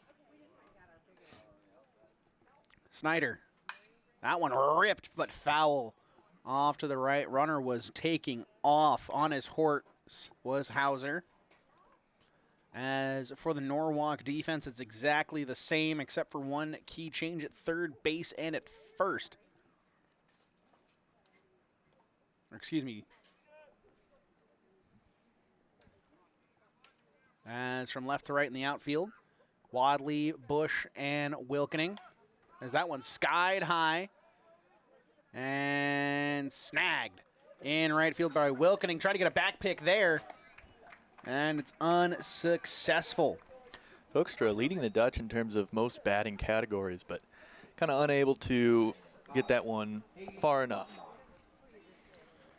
As and around the horn on the infield for the Warriors, it's Siemens at third, Moore and Hans up the middle. It's Keelan Selby who mans first base here in Game 2 rather than Kingston Lamb. That pitch was a little bit high. Not quite the look he was going for, and we have ball 1.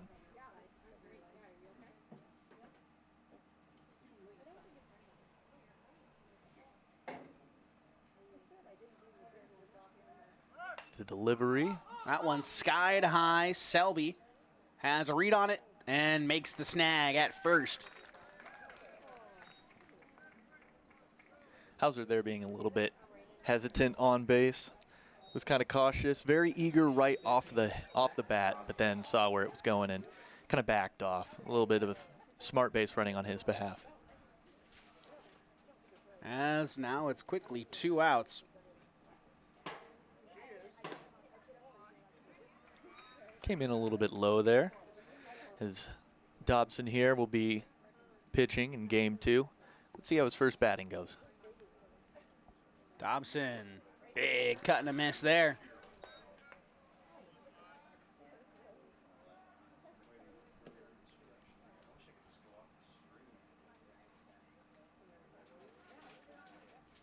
As that one finds the zone, and it's 1-2 now. Dobson kind of shuffled his feet there. Looks like he misjudged the pitch a little bit, and it caused him to hesitate there. That allows for a strike that puts him down in the count, but he lines this one out to second. Very quick throw, but job. Good stretch. In time, cleans out the runners on base and strands a couple for the Dutch. And that'll strand 1 here in the top half as Snyder does his job. We'll go to the bottom half. We'll have the Norwalk lineup and the Pella defense.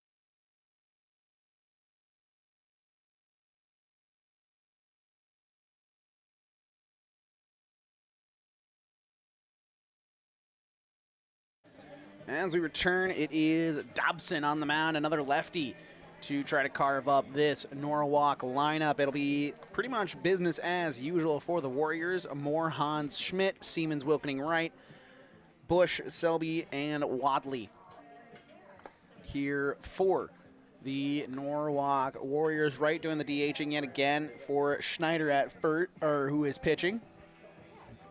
And we'll see what the lefty has in store for that order, as the defense behind him is also pretty similar, but the back half of the order is very different, as we'll have a new catcher behind the plate in Loven, just a freshman this season. Looking to get some more experience, and you see more there sizing up Snyder, taking a quick look at those pitches before he gets up there. Kind of a wild one there in practice, but that throwdown seems to be there. Maybe some distance for the freshman, but that just comes with practice, and this seems to be his opportunity to get that in. As this, again, a very young Pella team. Not the youngest we've seen, as we have seen some people come into Norwalk, Iowa with a couple of 8th graders that are playing up onto the varsity team. So some very young talent here in 3A. As that one's going to be a crushed grounder over to short onto first in time. And Colton Moore goes down quietly. With that, we'll take a look at the defense of the Dutch. In left, it's Hoekstra, and then in center, Paxton. In right field, Van Vark. Round the horn on the infield, Hauser at third. Up the middle, it's Thorson and Van Horn. At first, it's Capin, and again, behind the dish, completing the battery with Dobson is Loven. So a few key changes there, as Hoekstra moves from right to left to make way for Van Vark, who pitched in game 1. As that one will run outside, but finds the zone. It's now 1-1 as the rain returns in force. As they are, it's becoming a downpour quickly here. Very quick to develop. Making some adjustments here in the booth. Trying to find some cover for our camera and our score sheets alongside our stat sheets and all the sheets. You can see the rain in the camera. Yeah, you can see the rain just absolutely starting to pour here in Norwalk. It's been a bit of on again, off again. We caught the break to right as things were happening, as this one kicks up and into the chest plate of Loven. Yeah, looks like these boys are ready to play, though. Doesn't seem to interfere with their readiness. They're ready to go for this game, too. As Ashton Hans at the plate has a full count on him with 1 out. And he'll stare at ball 4. So he'll reach base and set up Schmidt and Siemens behind him with a runner on.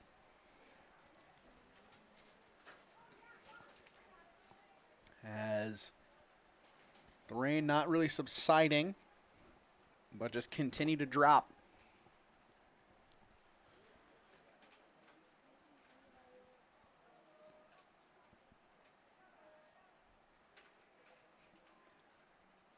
As the delivery, that one a high curve, great snag on the pop-up.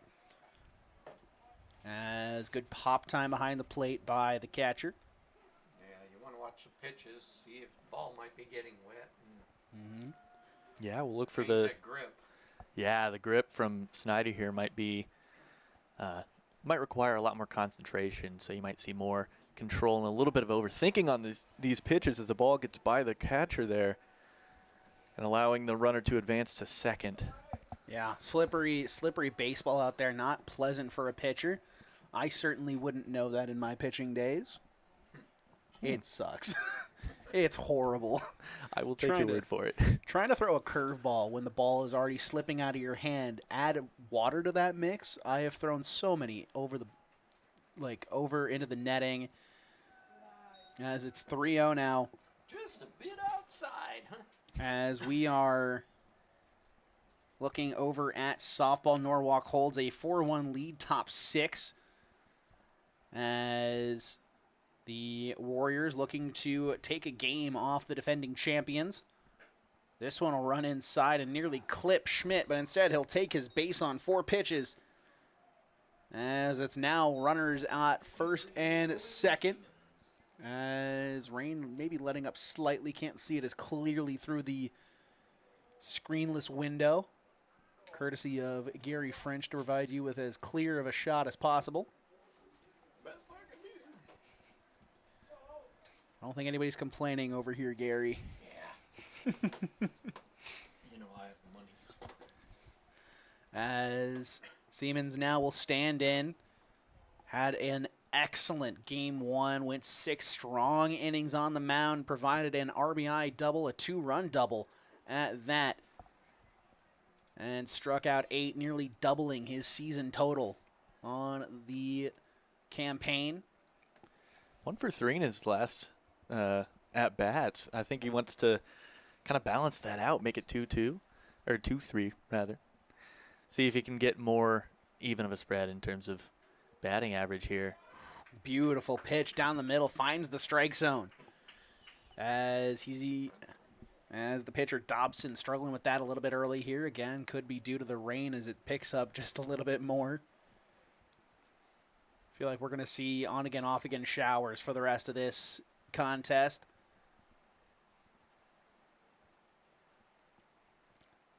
As it just keeps getting harder, but as it gets harder, it gets easier to throw strikes apparently as he'll find the zone 1 and 2.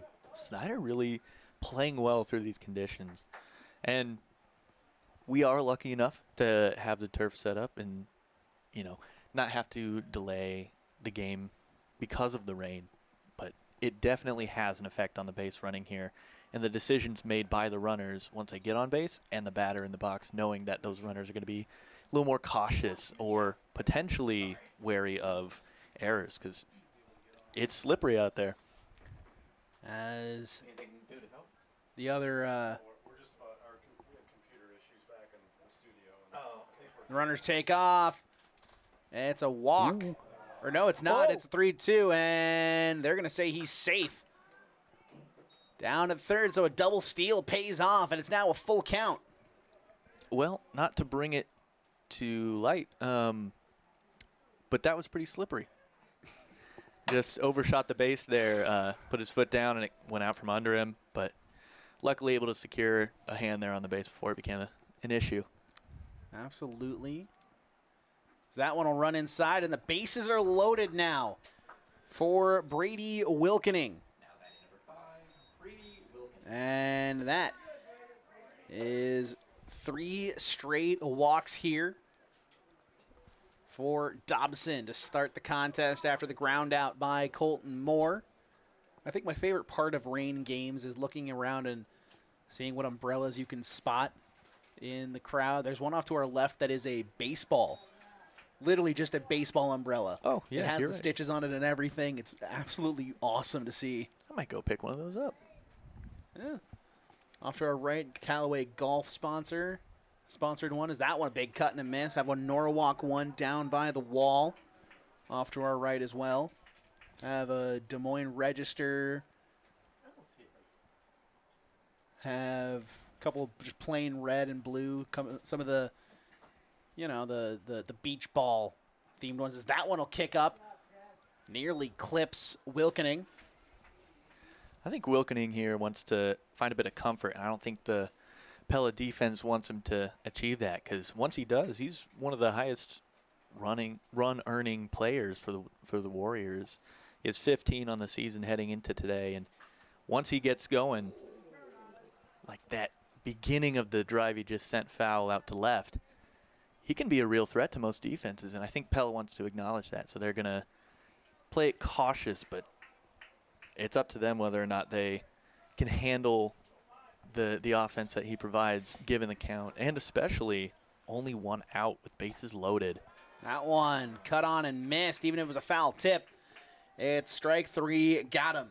And that does bring up Kenyon Wright. I think that was another part of the cog to the machine of Pella and that AB. They did not want to give Kenyon Wright an opportunity with a run across already. So now it's still 0-0, 2 outs now, and and it's Kenyon Wright. That one finds the zone as he dips out of the way. Selby surely added to his already sky-high numbers on the season with that RBI double. Is this one a grounder and a tag at third on the base? And it'll be a 5 unassisted to put an end to the inning. It's 0-0 after 1. We'll go to the top of the second where it's 5, 6, and 7. Duo up for the Dutch.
As we return, it is Capon to lead things off in Game 1.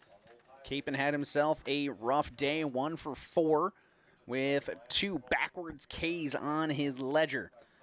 As he also flew out to left, reached all the way to second, the only time he made his way on base. So now he will deal with the pitcher on the mound, Snyder.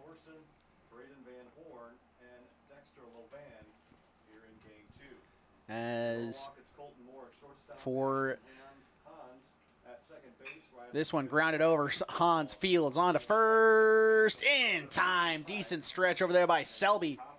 Throw over to shortstop Colton Moore. And I think those two have a love-hate relationship so far this season, as Keelan Selby, whenever Colton Moore throws one over from short, Selby's always the one to fire it back as hard as he can right back at Moore. As Colton Moore, he does not take anything off any play that he makes at shortstop. Any throw he has the opportunity, and he takes the opportunity to throw it as hard as physically possible. You know, the effort's there, but I guess the response is too. These infielders having some fun with each other. It reminds me of, I'm obviously a Cubs fan, and I've had those conversations with some of our other broadcasters. It's a 1-1 count now, but it kind of reminds me of some of those antics that Rizzo had with his infielders with KB and Javi Baez back in the glory days of 2016 to 2021. And whenever somebody threw it as hard as possible, Rizzo would just chuck it right back at him. I mean, you got to match that energy. That tells me their teamwork's right there. As just over the glove of Selby into right field. And that one will have Capon reaching. Or excuse me, Van Vark reaching. As with 1 out, there's now 1 on for Thorson. I believe this is our first time seeing him today, and it is, as Thorson so far this season, a freshman. So we're seeing a few freshmen start today. Maybe after Game 1, they're trying to get some new looks, especially to the next generation of Pella Dutch, as Thorson is currently playing shortstop. He is replacing Colt Capon. Capon was the shortstop. He has moved over to first. Dobson moved from first to the mound. So there are some spots that need to be filled every which way as the 0-1 is in, and that one will run inside and hit him. No, it won't. I thought that hit him. It definitely looked like it ricocheted off something, but they'll just say it's a ball and it's a 1-1 count. I don't think we're going to get any complaints from Snyder on the mound. No, looks clean. That one That far one over his head. sails on Quick him. bounce back, but able to And advance the runner. Schmidt behind the plate. Just make sure to take his time, not let it slip and fire over anybody. That and the runner was not really paying attention necessarily to the play behind the plate. He might have had a shot at third if he was looking behind, because Schmidt was not looking at second at all. So it's 2-1. That one grounded sharply, but foul on the high chop. He's getting some quick looks on these. I mean, we brought it up earlier, Thorson being introduced in this game too. Pella really wants to bring a different energy. The first game obviously not going their way, and I think part of that was, I mean, through the first half of that game, they stranded at least 6 runners. So a change of pace and a change of batting is what they're hoping turns the tide in game 2. As that'll run the count full here to Thorson.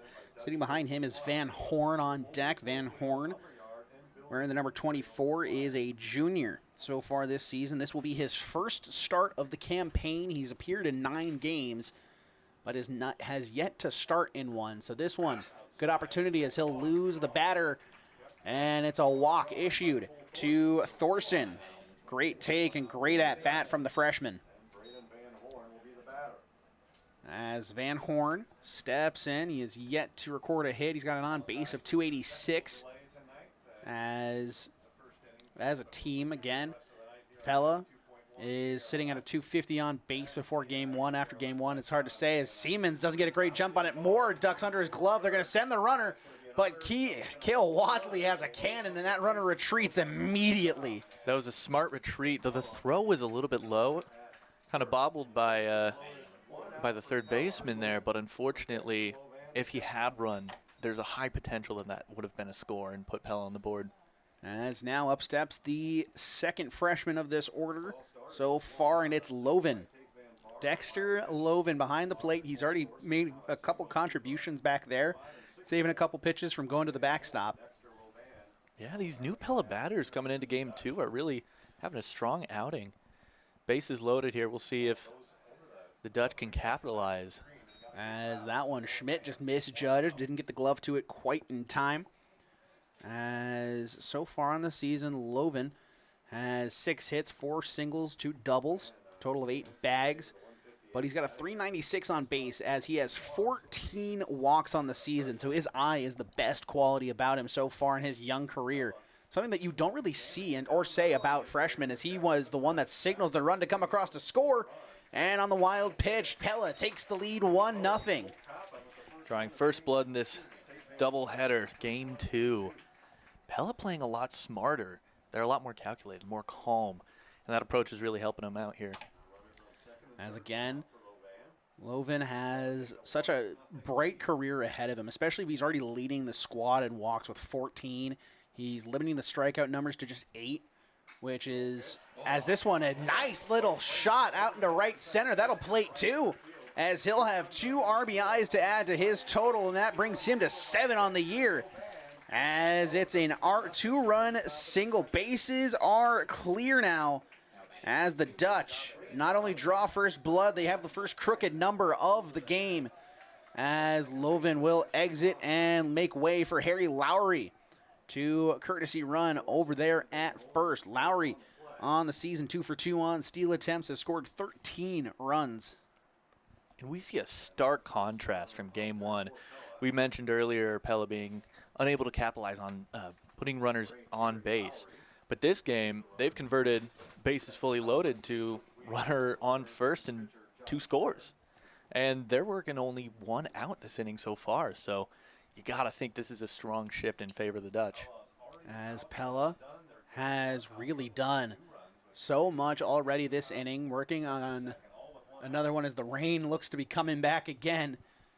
It gave us a slight reprieve before returning, as it is 0-1 to Grant Hauser. Singled his first time up, was left stranded after Hoekstra, Lautenbach, and Dobson couldn't do anything to bring him in. But now, with a runner on, what can the leadoff man do? He'll take strike 2, inside at the knees, maybe just above him. Beautiful strike in there. Hauser looking down the third base line, seeing if his coach has something to say about it. Delivery and That one poked foul out of play. Runner was wanting to go.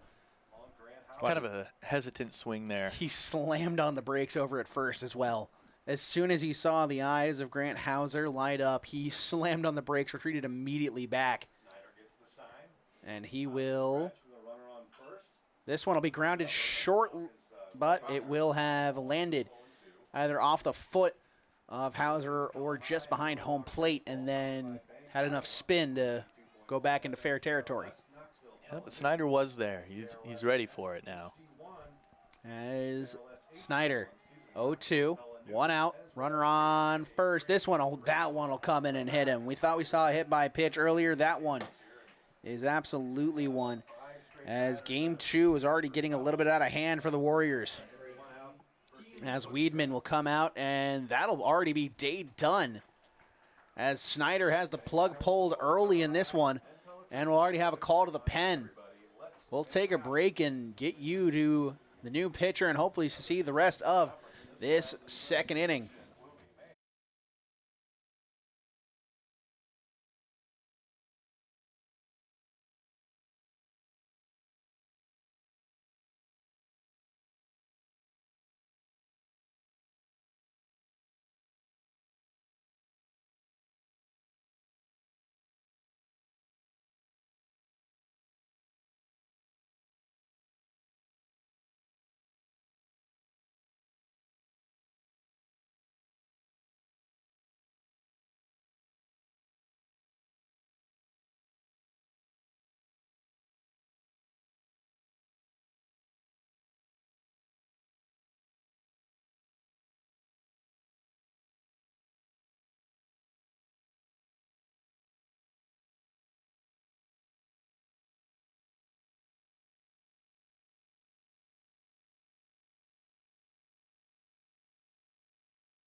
As we return, Aiden Walter now takes to the mound for the Norwalk Warriors. He has a 6.10 ERA with a 2.13 whip, 2.22 batting average against, though, so a lot of those coming via the walk. 10 walks to 12 strikeouts.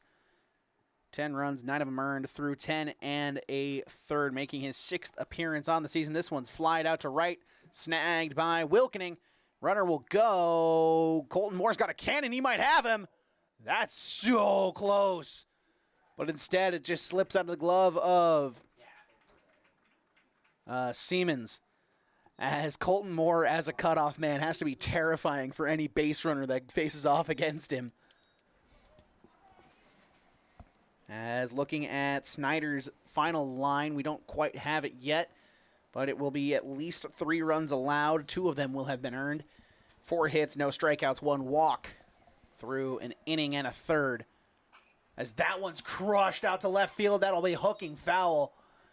And Walter will be thankful that that is hooking foul, as that one was absolutely tattooed out towards left field. Yeah, both these teams pretty close in terms of sacrifices allowed within 2 of each other, but kind of a back and forth in terms of advancing the runner, comparing game 1 to 2. As Wilkening has a beat on it and snags it. We'll take a break. We'll get back to that thought from Luke. But as we come back, Walter cleans up the inning, and it's only 3 runs that have come across the score on Snyder. His official final line will be 1 1/3, 3 runs, only 2 of them earned, 4 hits, and 1 walk. He is in line for the loss. But when we come back, it's 7, 8, 9 due up for the Norwalk Warriors.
As we return, we'll give you a final update over in softball for Game 1. The Norwalk Warriors defeat the Pella Dutch 4-1 in that contest.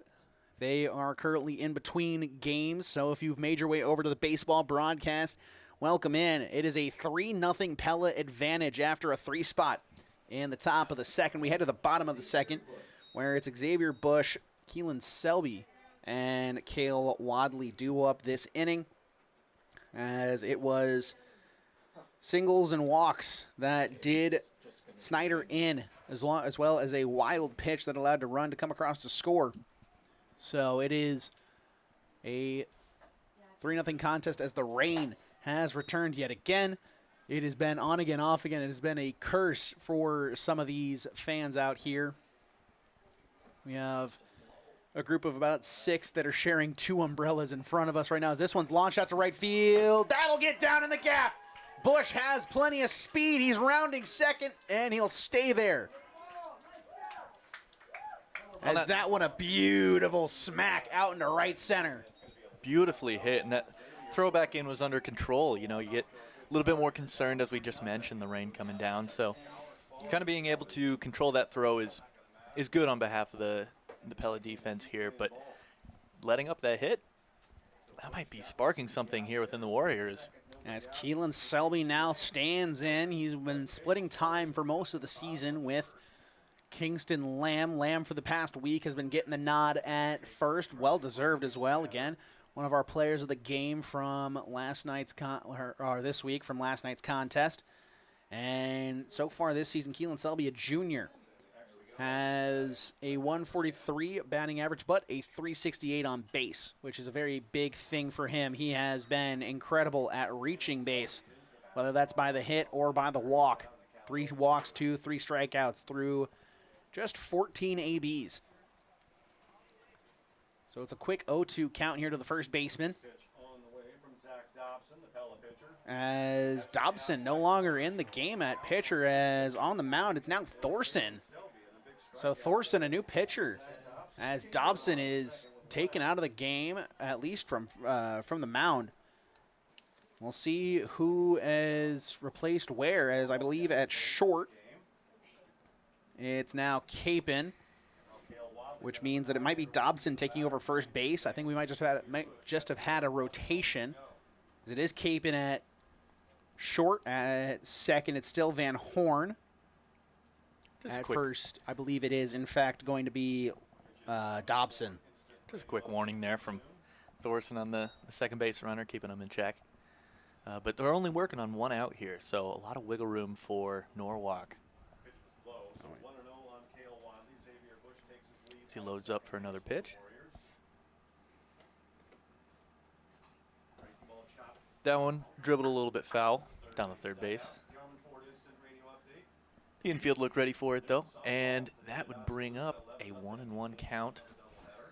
Something that could end up working in the favor of Norwalk here, as there isn't too much to develop so far in this inning, and I think that gives them a lot of ability to kind of test out this defense. Maybe, as the ball gets away, by the catcher. Just advances Xavier Bush, and you'll see he rounded quickly. He was waiting to see if that had gotten away just a little bit more and see if he could go just that little bit further. And only 90 feet away now with Wadley at the plate. Wadley so far in game 1 had a single, came around to score on it, 1 for 3 day. Looking to add to that. That one. 3-1 now to the left fielder. A little bit high and outside. That's kind of a risk they're running there.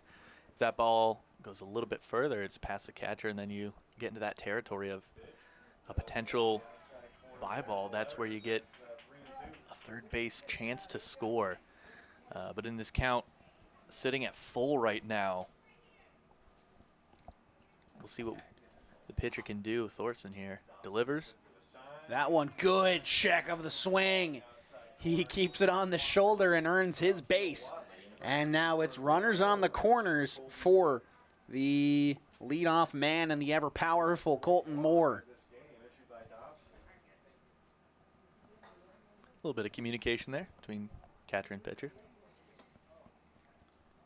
As it's a pair of freshmen that are potentially the future battery, the future ace alongside the future starting catcher here for Pella. As Thorson kicks and fires. That one, a beautiful curve that drops to the top part of the zone for strike one. Pella's been able to kind of come up with these more creative strikeouts. Less consistent so in this series, but overall in the season we see them leading Norwalk 157 strikeouts to 111. We'll see Wadley attempt successfully to get to second base on a stolen base. As 0-2 count here to Colton Moore. He's done some of his best work in these counts. He's got right center wide open, left center less open. As the right fielder not really shading towards that area. He's staying closer to the line. As that one nearly loops over and hits him, he has to duck under. It seemed like an early release on a pitch that was supposed to move a lot closer to the plate. So hopefully this doesn't shake up too much of the confidence here, because we see two runners in scoring position, no pressure to get to either base, and it's low and outside. Norwalk could be a little bit creative here, be a little more dangerous. We'll see what they can do with it. We're not going to get too ahead of ourselves. Delivery, that one fouled off. He wanted that one. That one lands just before Luke's truck out there. Ooh. You know, I was watching. I fine. was waiting on it. Oh, man. All right, well, we're learning our lessons here. That one grounded through the left side. That one should score at least one.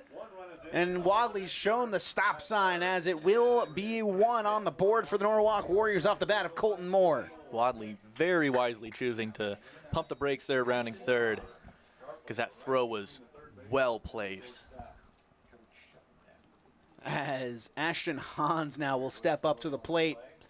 And I mean, I don't know what it is about me, but at least once per every season or you know, tournament that I call, someone's windshield is shattered or had some sort of hole that's put in it that is ball shaped. You know, you tell me this now. As that one finds the strike zone, it's 0-1. As I think it was a year ago, I had my first run-in with that kind of thing at a baseball tournament. A perfectly circular hole in a lady's back windshield. As that one, runner goes, and Colton Moore safe by a mile. No throw was necessary to even try. As Colton Moore now sets it up with runners in scoring position. Hans is now the first baseman will rotate in and protect against the bunt. Both the corner infielders will rotate in. Might try to drag a bunt here. No, he'll swing away, and that one will find the zone. It's 1-2 now, so now the infielders will back up, back onto the dirt, quote unquote, as it's all turf. I see what you did there. Yeah, both of these teams have been very eager, very aggressive with their bunting, very base-oriented. Neither of these teams looking to intentionally maybe swing for the fences, though when those opportunities present themselves, we've seen some success on both ends of the ball today. I think both teams being very cautious of the amount of outs. One, in this instance, puts them in a good spot to say bunt, like you mentioned earlier. See him switch out the ball. Yeah, as ball gets a little slippery, so they switch out the ball. Delivery. That one good. Foul off. Good fight from Hans. As that one in on the hands. Sawed him off a little bit, but managed to get it out. As we had Gavin Breyer wearing the number 30. He's doing some ball shagging today. As he was trying to deliver some baseballs out to the home plate umpire, but he was already on his way over to collect the ball that had landed in foul territory. Not the first time we've seen today. As that one swing and a miss, strike three, got him. 2 outs in the inning.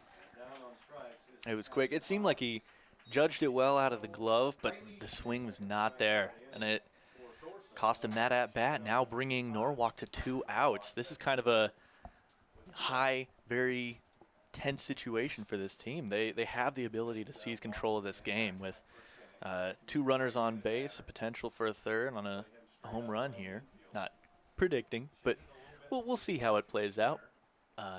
In turn, they're working on 2 outs. A 1-0 count now. Kind of walking the wire here. We'll see if they can capitalize.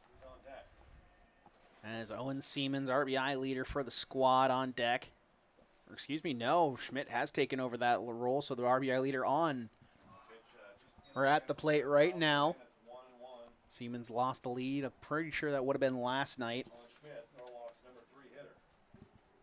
As These foul balls continuing to raise the collective blood pressure in the booth here.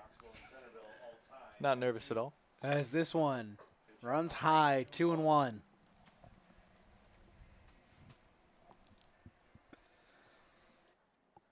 As we're looking at a runners on second and third.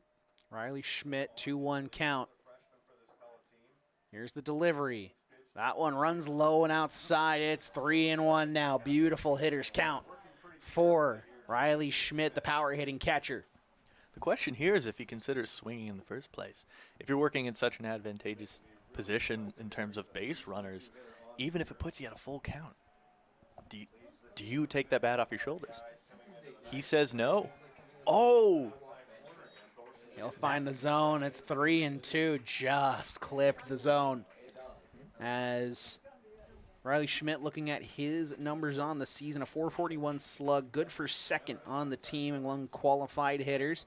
Number 1, Kingston Lamb has really boosted that slugging from the beginning of the season. As that one, a grounder, chopped, fielded, throw, slips. He's safe. He is safe. He's off the bag, so it's a run. It is going to be a reach for Riley Schmidt, trying to see if we're going to call that an error or not. As that one, a throw took him off. He would have been out, I think. So the run taken off the bag. I think I'm going to have to score that an E5. A little bit of discussion here between the officials. And, yeah, that high throw taking Dobson off the bag. Wasn't an easy play with a wet baseball out there. High chopper. Hauser got a good hop. This brings the game within a single point. And runners on the corners. So we'll see how much of an effect that throw and catch may have had on this game. As in the bottom half, we're sitting at a 3-2 ball game. Siemens has a shot to tie it up. Siemens needs to find a way to get on base here. Try to score that tying run. It is Colton Moore at third. So if there's anything that even slightly gets out of the glove, is that one's fouled off. Out to the right and hits the shed off to our right. Nice little rain splash as it collided. But as I was saying, if there's anything that gets past the catcher in Loven, excuse me, Moore's going to take off. He is so aggressive on the base paths. He will take off without a shadow of a doubt. Absolutely. He is eyeing down this pitcher. There is nothing that third base coach can say to him that will not have him running down the line. As he takes off, and it's going to be a pickle here. On 2 outs. They're watching the runner at third, and Colton Moore throw down. They're going to let him have second. Worked out for the Warriors here. Advancing a runner from first to second. Now both runners once again in scoring position. As I believe it's Jackson Howe running for the catcher. If not, it's probably going to be, I really wouldn't know. It could be Victor Esparza out there, number 32. We have a few difficulties seen through the netting and the rain. I think it is actually Noah Fagan, number 14. It is. It's number 14, Noah Fagan over there at second base. So it's 2 very quick runners. If anything gets through the infield, it's going to score 2, and it'll give Norwalk the lead here, 4-3. Here's the kick and the fire. That one a run high. It's 2-2. I think the pressure has to be on Loven right now, as he's got to know that if he misplays a ball and it gets behind him, it gets to the backstop, he's got to worry about one of the fastest players in the conference coming over Ooh. and scoring as this one will run inside and hit Siemens. He'll earn his bag the painful way Hard to say where. Looks like the inside of his arm, maybe. as he has his third hit by pitch of the season. He's nowhere near the team lead as that is shared by both Brady Wilkening and Riley Schmidt at 7 on the season. That hit by pitch, loading up the bases, still on 2 outs. The Warriors here really putting their full effort in on 2 outs. That one's crushed but high into left field, giving chase to it. Hoekstra, and they'll snag it. So a bases loaded jam with 2 outs leads to nothing. Another bases loaded jam that Pella gets themselves out of. 2 runs come across the score, though. Our score now is 3-2 as we head to the top half of the 3rd inning, as it'll be 4, 5, and 6 due up Dobson, Capon, and Van Vark.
As throw goes down, we will head into the top half of the 3rd, as it will be Dobson to stand up at the plate.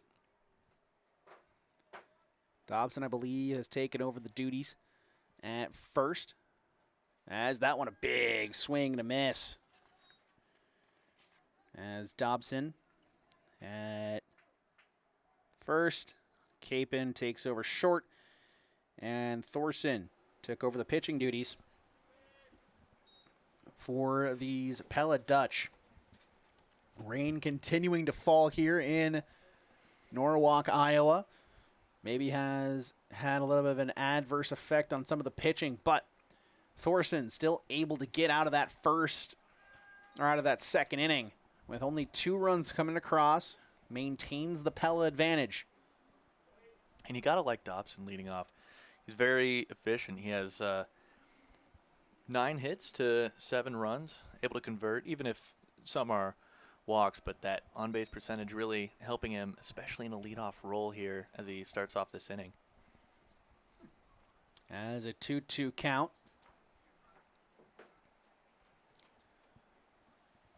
For the starter turned first baseman, as the rain now really coming down. At least it's spraying onto our screen and onto the window, if you can see any of the splotches.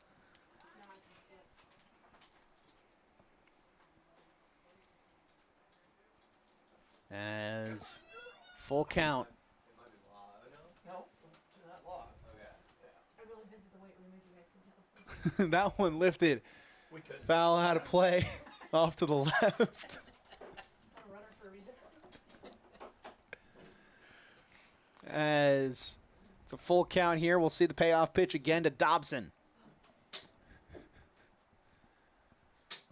As lift to the right leg fires. That one, half a swing. Did he go? No, he did not. That'll be ball 4. Wow. Putting him on base. And as we mentioned earlier, a very efficient base runner here. Let's see if the bats for the Dutch kind of pick up on that momentum. As Pella looking to extend the advantage yet again. See if they can't recover those 2 runs. As the delivery shows bunt, that one skips in, fire back. Almost got him on the back pick. As Schmidt has been looking for a back pick all season. And with that cannon for a right arm, he certainly can. I think the one thing I want to see for this season is is a competition between Wilkening, Moore, and Schmidt to see who can throw a baseball the farthest from home plate. Maybe one of them gets it out of here, and that's the first kind of home run, quote unquote, we see this year is someone launching one all the way out past the 375 sign. Capon here showing bunt early. Pickoff just attempt. As he did in the last pitch. Pella looking to advance the runners here, showing a little bit of aggression, though. The Warriors trying to keep it in check here. That throwback could have easily caught the runner off guard given the slippery conditions. As Siemens charging. That one popped up, and it's caught by Siemens. What a play. Excellent anticipation by the third baseman, just right there to make this play. And so it will not advance the runner. At some point, if you're showing your hand and you show bunt 2 times previously. He was at the pitcher's mound distance, if not closer, and then just charged in, made the snag. Nothing that could be done. Unless you pop that directly into the dirt, even then he might still have a chance at a double play. Colton Moore was running over to cover second, and with Colton Moore's arm, if you get it to him in time, he's gonna chuck it. It's no doubt. It's the same mentality he has when he's standing on the third. If the ball gets to me, I'm running, and I am running, or I am chucking it as hard as physically possible. Speaking of Dobson being aggressive with his leads here, I think he's trying to draw attention away from the pitcher. Maybe distract him on a 1-1 count here. Looks over again, kicks and fires. That one kicks away, and that one, a distraction technique works. As a little hop by Walter, signifying some frustration. As now a runner at second base with the Game 1 starter Van Vark at the plate.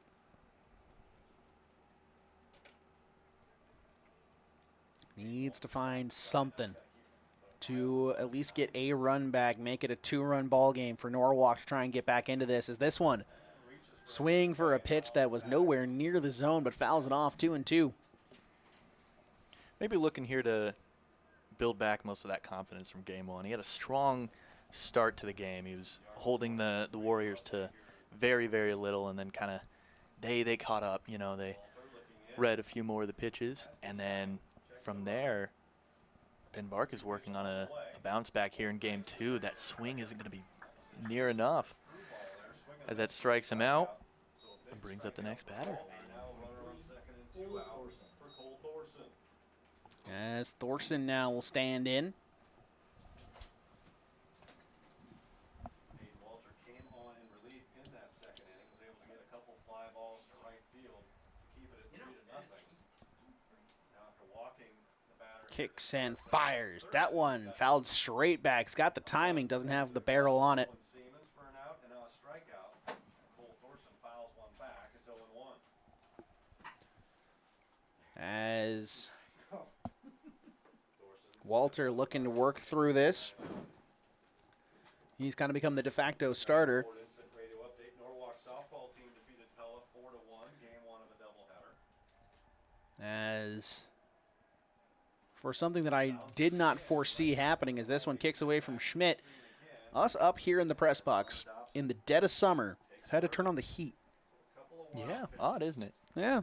Was not expected. Was not on my bingo card for baseball and softball this year. Nope. Having to turn on the heating system in a press box for Iowa baseball and Iowa softball. Again, I mean, Iowa is unique in the fact that we play our baseball and softball seasons for high school in the summer. Only state in the country that does it. Wow. So we have, and it really does help it really does help our players because they get scouted individually. Like there are no other scouts that are able to go to games, so they all just flock to Norwalk or flock to Iowa in general for college ball or even MLB ball. As this one, runner goes, fires over that one, a beautiful rocket. What a toss! As that one, a 2-3 ground out to put an end to the inning. 3 straight outs after the leadoff walk. So we will head to the bottom of the third. It's 6, 7, and 8 due up. Or excuse me, it is 6, 7, and 8 due up for the Norwalk Warriors.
As we return, it is Kenyon Wright to step up to the plate. He has been an incredible value piece for the Norwalk Warriors, as I now have an umbrella directly in my path, as that one finds the zone. As luckily it's staying away from the camera. And luckily we can stand up. We do have the opportunity to stand up, as that one checks his swing, a good slider, but bounces in front of home plate and past the catcher. Now it's 1-1 now. A lot of these balls getting past the catcher are on kind of lower incoming pitches, so closer to the plate. Maybe those pitches where the pitchers are trying to be a little more cautious. As that one lands in center field in front of the center fielder, back past the shortstop. As now Kenyon Wright reaches base yet again. Been a theme for him all season. I think the wet conditions are creating that kind of caution from the pitchers, and so they're double-checking their grip, making sure it's not going wild, and in turn they're overthinking it, throwing it a little bit low, and those pass balls are advancing the runner. And I can say from experience, in the rain, you definitely do rethink some grips, but eventually you kind of just reach a point in your mentality where you're looking for a seam that's dry. You're gripping it probably in the last ridge of your finger, of your pointer finger and your middle finger, and you're just letting it rip. You're just letting it go. That ball is going to find a way near the plate. You're just hoping your catcher has a shot at it. I mean, that's at least the mentality I had, and I mean, I didn't get very far, so maybe don't listen to me on those ideas. That's why you're in the press box. That is why I'm in the press box over there, getting some roasting in while we're in a heated press box. It kind of checks out. As taking his lead is Kenyon Wright. Kenyon Wright, one of the players from Norwalk, likes to steal bags. Has 3 of them on 4 attempts. Didn't like that pitch as much. No.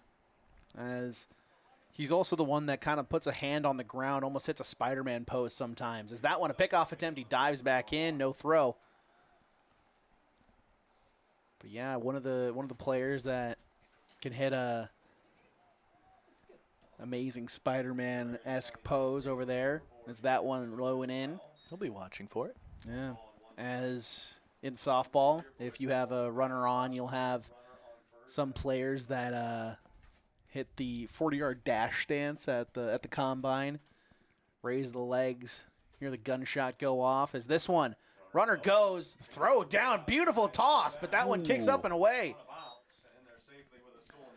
As it's a steal for Kenyon Wright, that adds to his total. That throw was very well placed, but I think its proximity to the runner kind of threw off the second baseman there on the fielding of it. As Xavier Bush last time up had a double for the Warriors. In fact, he introduced into the game our new pitcher, being Thorson. This one grounded over to short, throw on in time.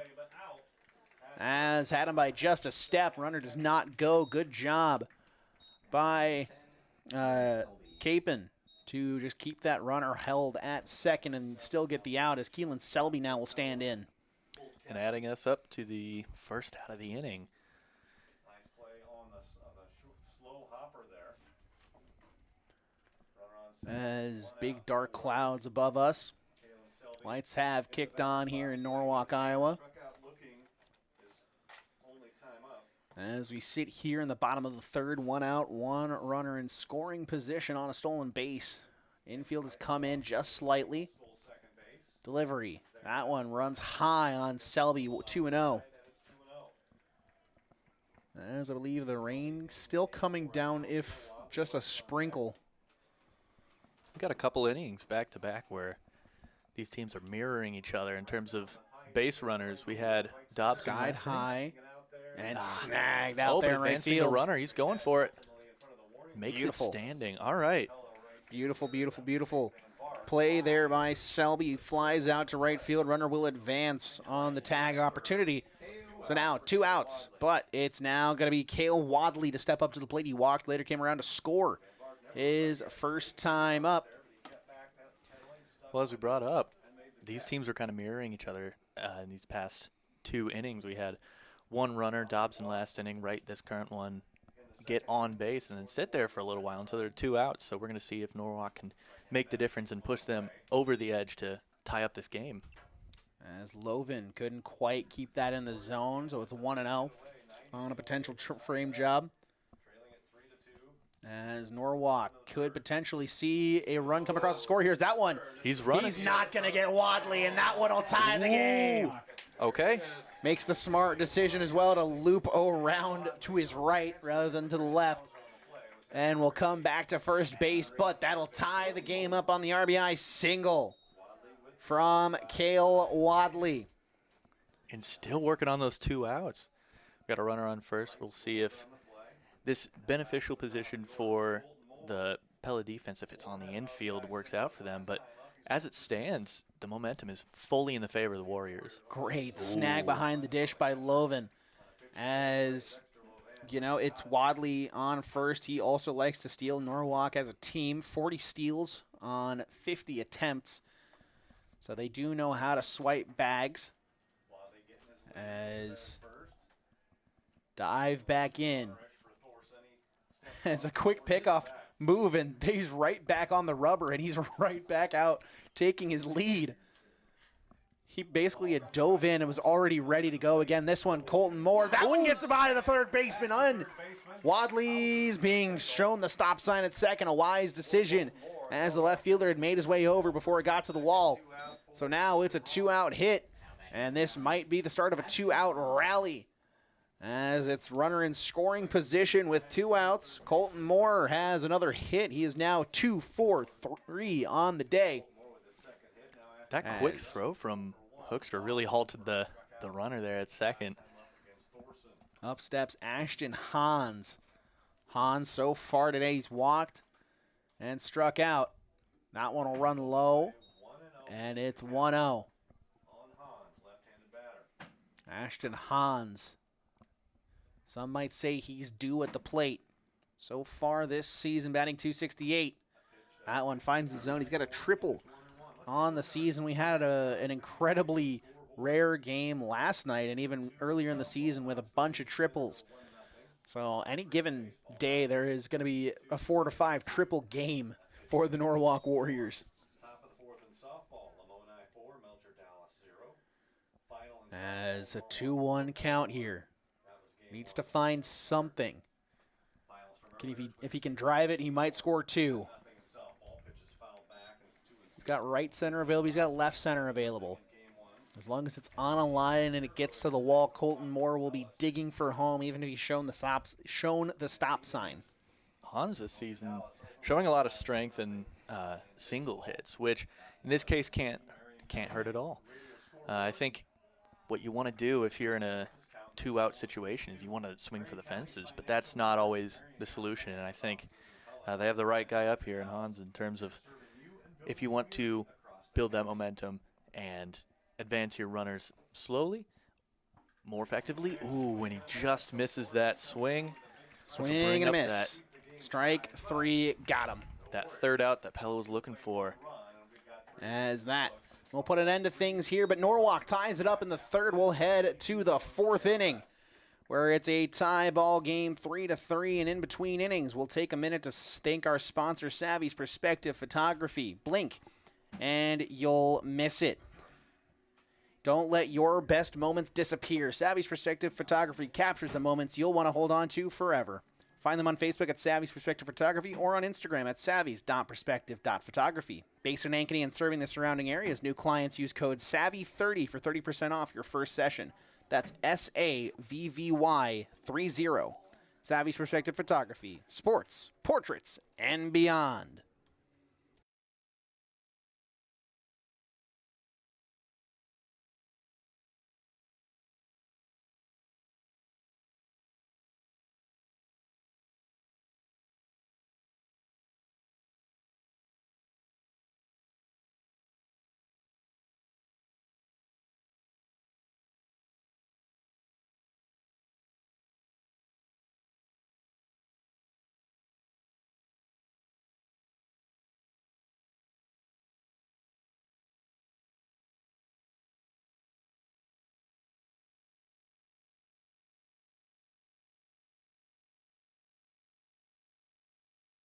As we return, we'll give you a quick update of softball action. Game 2 has officially started over at softball as Norwalk finds himself down 3-0 early off a 3-run home run by the Pella Dutch, as they will look to split the series here at Norwalk.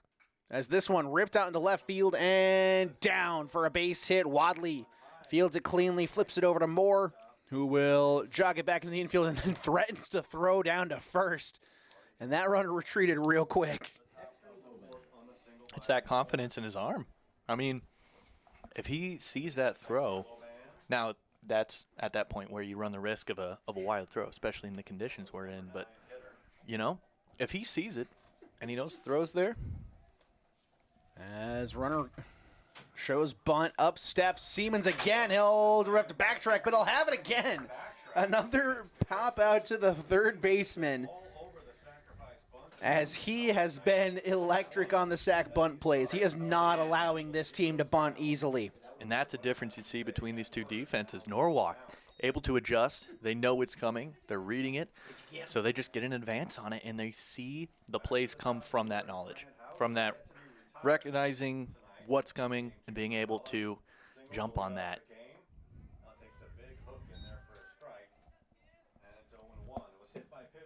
As this one, a 1-for-1 performance so far from Hauser. Single and a hit by pitch, as he'll look to continue his day, as this one will skip past Schmidt. He'll have to jog past it, as now the runner takes a wide berth and he'll throw down. That one gets away from Colton Moore, as that runner was daring him to throw it. But it is a wild pitch that allows Van Horn to advance.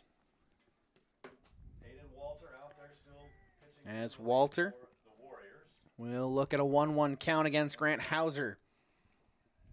Here's the delivery. Good curve, finds the zone at the bottom of the numbers. Good curve.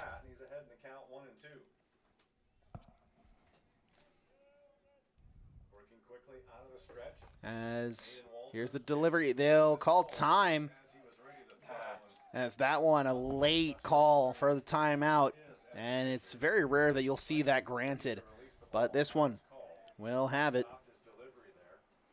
Could be an attempt to throw off the pacing here of Hauser. He's working on 13 RBIs this season, and we see one runner in scoring position.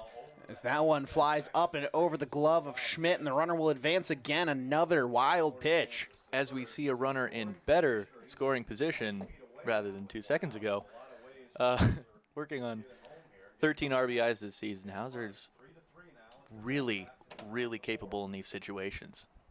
That looked like a slip. As this one, a 2-2 count. That one lifted high, but not going to be high and deep enough for a home run. But Wadley snags it, throws in. Siemens cuts it off. And so now it'll be an RBI sac fly for Grant Hauser. Pella back in front, 4-3 here in the top of the fourth. As that will put the Dutch back on top. And that'll bring up Hoekstra. For Hauser. As now there are 2 outs. Fly ball to. So now looking to limit the damage is Walter. So bases empty now for Tegan Hoekstra. Hoekstra, one of the top hitters in the Pella lineup. Curveball. On a clear count here, Hoekstra takes ball 1. Coming into the day, It's a little bit of a low pitch, but hopefully that gives Wright the sight that he needs for, 17 runs scored. These or are all rather, pretty much team leading categories for Pella. it gives Schmidt something that he's been watching earlier in this game. Those lower pitches have kind of eluded him in terms of pass balls. To right field. One against As Hoekstra now stands in 1-1. So far today, he's been pretty effective in game 1 and game 2. He struggled just a little bit, so that'll find the zone 1 and 2 now. that's now 1-2. Trying to find a way to get out of this inning, only allowing 1 run is Walter. It's a 4-3 ball game now. Balls here in this inning. As the delivery, that one ripped into left field. That'll get down, and that should be extra bases.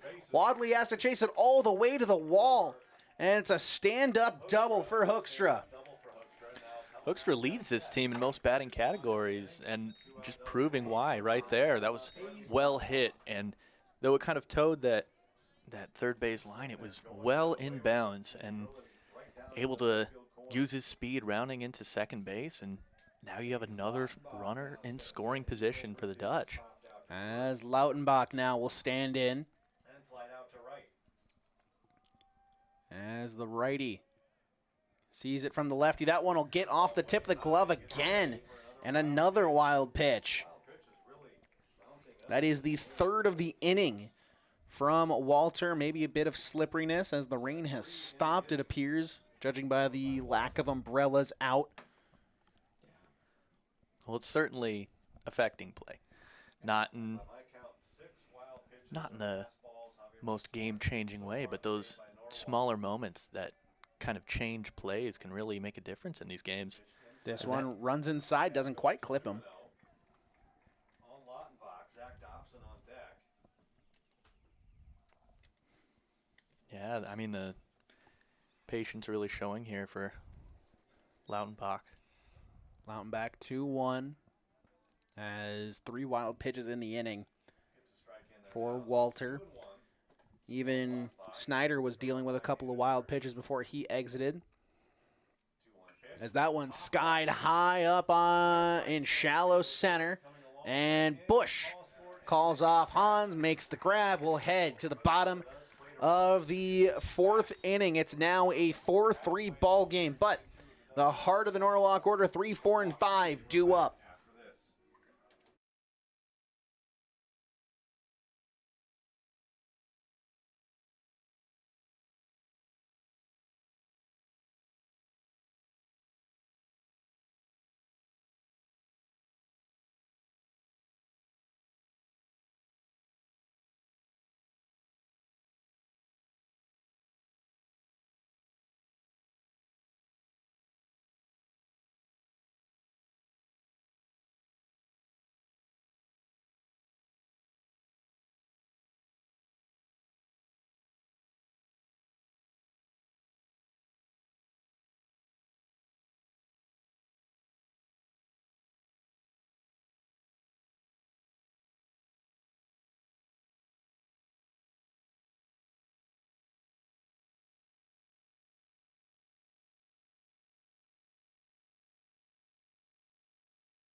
As we return, It is Riley Schmidt to stand in.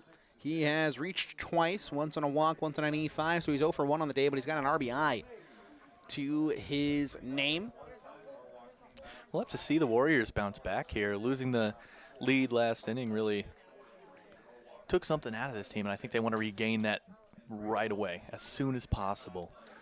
Showing some caution here, bringing the count to 1-0. As a curveball doesn't quite find the mark. As we've opened the windows again, and it looks like the rain is starting up again.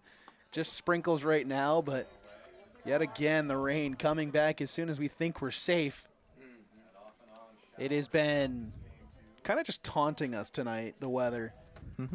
Which, I mean, the last time you were here, we had, I think, the biggest storm of the year that day when you came down to call a game last Norwalk baseball, softball season before we got these brand new booths. The old ones were a little scary here and there. Yeah. Well, hopefully I'm not a bad omen, you know. As Schmidt draws a 4-pitch walk. So the catcher will reach base, and we'll have a courtesy runner come on. It'll be number 14. It'll be Noah Fagan again to stand in and run for the catcher. As up steps, lovingly called Big Red, Owen Siemens. As the Big Red Machine did his job to perfection in Game 1, basically stole victory for Norwalk. It was never really in doubt, but he made sure it was never in doubt. Only allowed 1 run on the mound, drove in 2 by himself, so he effectively won the game for himself in Game 1 until he exited. And the relief pitcher for Game 1, that being Kingston Lamb, gave up 1 in that 7th inning. But if Owen Siemens had gone CG, not allowed another run, he would have absolutely been credited with a win in multiple aspects. This one launched into foul territory. That one will hit off the side of the shed and right. As we haven't seen anything in foul territory that's risked hitting a car. None to be specific. You had to say. Well, we don't jinx it here, you know. Oh, the announcer's curse is live and well in Norwalk, Iowa. That's good to know, because, you know, baseball clearly not being Runner a very goes. superstitious Throw down. sport. That Oh, one, good the swim throw move. They looked still in got time. him. Beautiful throw from the freshman. Thought the swim move might have been enough, but instead, Fagan's cut down. But yeah, luckily baseball's not a superstitious sport, right? Surely. I wouldn't know. I would not know. Siemens now stands in 1-2. No longer a runner on base. Here's the delivery. Finds the zone. Strike 3 looking. Down goes Big Red. Froze him on an outside pitch. As now Brady Wilkening will stand in. Wilkening so far today has has struck out and has flown out to left field. Siemens is the one that had walked, been hit by a pitch, and now has struck out. So he's trying to go for all statistics possible today. He's making a great effort. As now we'll head to Wilkening as it's a 2-out. At bat, Kenyon Wright waits on deck. So this one fouled off of Wilkening, off of his foot, and he's hopping a bit. He's never feeling good. Might take a little bit of time here. As Coach Whelan will make his way over, check on him for a minute from the third base coach's box. Gives Thorson a little bit of time to recollect himself. He's been solid throughout the game, but maybe losing a little bit of momentum here. Yeah, as I don't know, that maybe that caught stealing might have rejuvenated him a little bit. As got a backwards K after that, his second K of the fourth K of the game, excuse me. His other Ks belong to Ashton Hans and this batter at the plate, Brady Wilkening. Meanwhile, on the other side, only 1 strikeout by Norwalk pitching.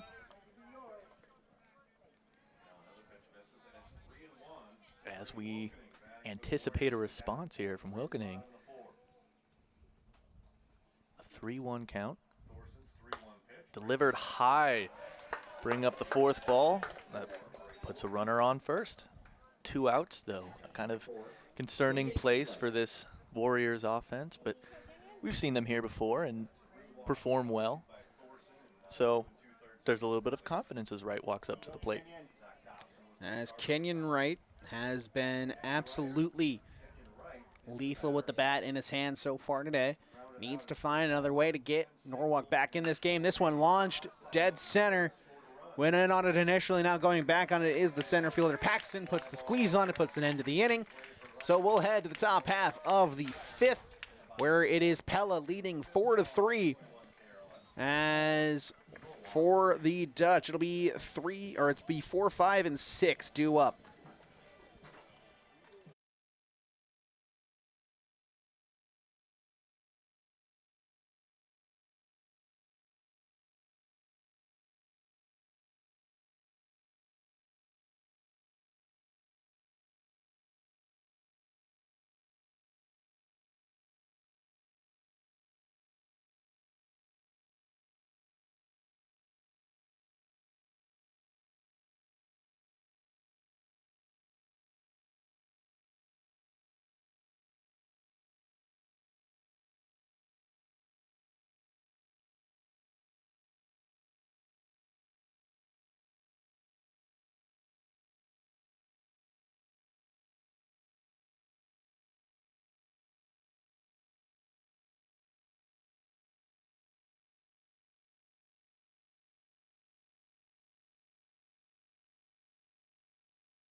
As we return, Dobson stands in to face off against Aiden Walter, who retakes the mound yet again. As a quick update, still bottom of the 1st, as Pella put up 3 more in their top half, so it's 6.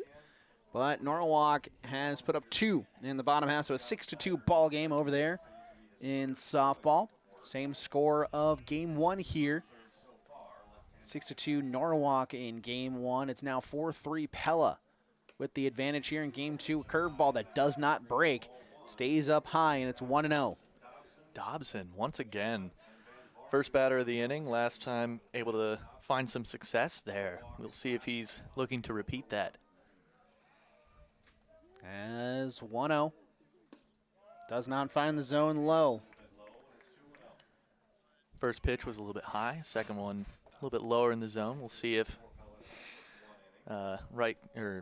Walter can find a happy middle there.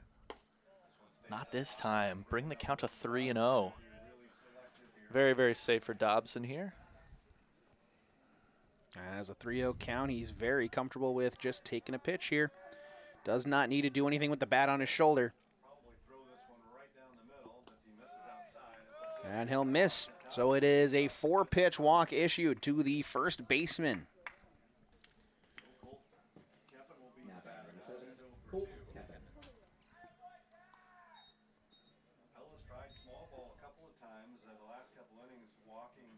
Looks like there's going to be a mound visit. Oh, and that will end the day for Aiden Walter. As Walter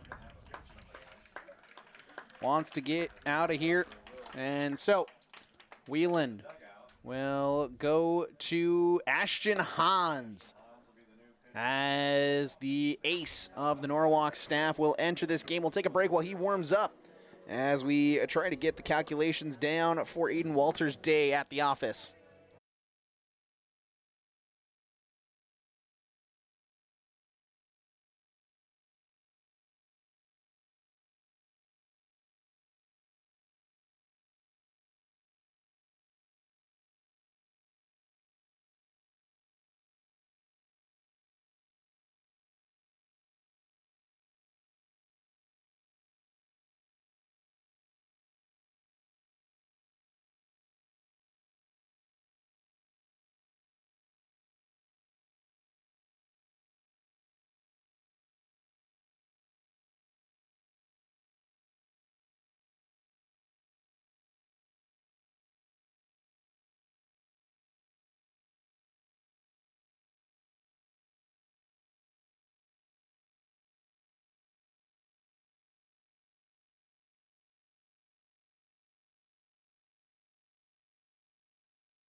As we return, Aiden Walter exits the game 2 2/3 innings pitched, 1 run allowed so far, 2 hits allowed, 1 strikeout, 2 walks on the day for him. As he will take on Capon to introduce himself into the game as Ashton Hans, the normal ace of the staff. We speculated whether or not we'd see him today, assuming he would have started one of the games. Instead, they're willing to let him work from the pen, as hopefully this one is in the dirt and allows the runner to advance to second. He's had struggles with the command recently, but that slider, when it's on, it is absolutely devastating. He has the ability against a right-handed hitter to start that at around the chest area of a hitter, and it drops into the strike zone. Absolutely. In large part, the Norwalk pitching staff is a little more put together. They lead Pella in terms of hits allowed, runs allowed, earned runs allowed. But one category in which they fall short is saves. So we're going to see if this plays into it as the Warriors decide to bring out a strong pitcher in Hans to close out this game, and high hopes. Well, if Norwalk is able to retain or gain the lead and keep it, with Hans continuing to pitch, is this one. Hans fields on to first in time, but not able to secure it in the glove. Or maybe they are. Looked like he scooped it on a short hop. I thought I saw that kick away. Might have just been something from the Pella Dutchman. As that one, a 1-3 sacrifice, moves the runner over to third. Runner is charged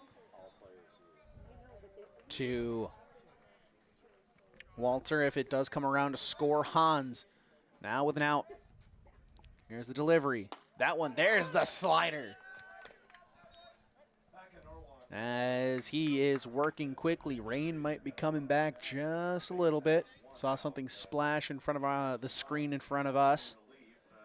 Camera seems to be fine. The slider doesn't quite break there. Van Vark there kind of leaning out of the zone, almost apprehensive to the previous pitch. I think his adjustment on this is going to determine whether or not he's able to get ahead in terms of the count. So far, not doing as much. Oh, but that swing. He wanted a piece of it. Just missed a little bit high there, bringing the count to 0-2. Not working in his favor. The good news for him is that it only takes 1 pitch, and he has a runner on third, so we'll see what happens. But so far looking kind of interesting in terms of favor for Norwalk. That short hop was stopped by the catcher there. Schmidt able to put that one in the dirt before it got out of hand, keeping the runner at third. As a 2-2 count now. Trying to find something.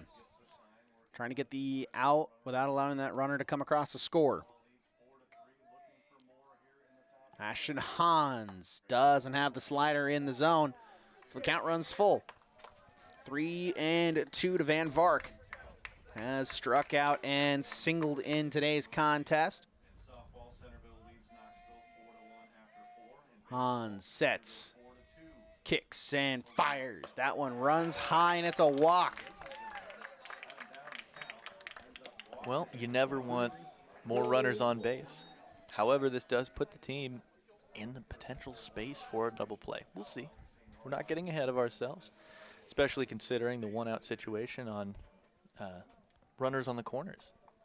This could go either way for both teams, and I think it's really going to come down to the situational awareness and the capability of both players, both pitching and batting. This first pitch seemed to be a little bit high, bringing us to a more favorable count for the Dutch.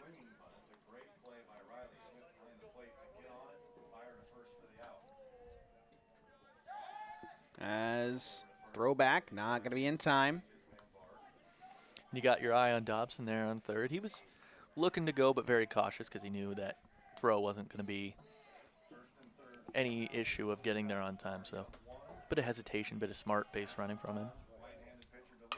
This one launched, but foul.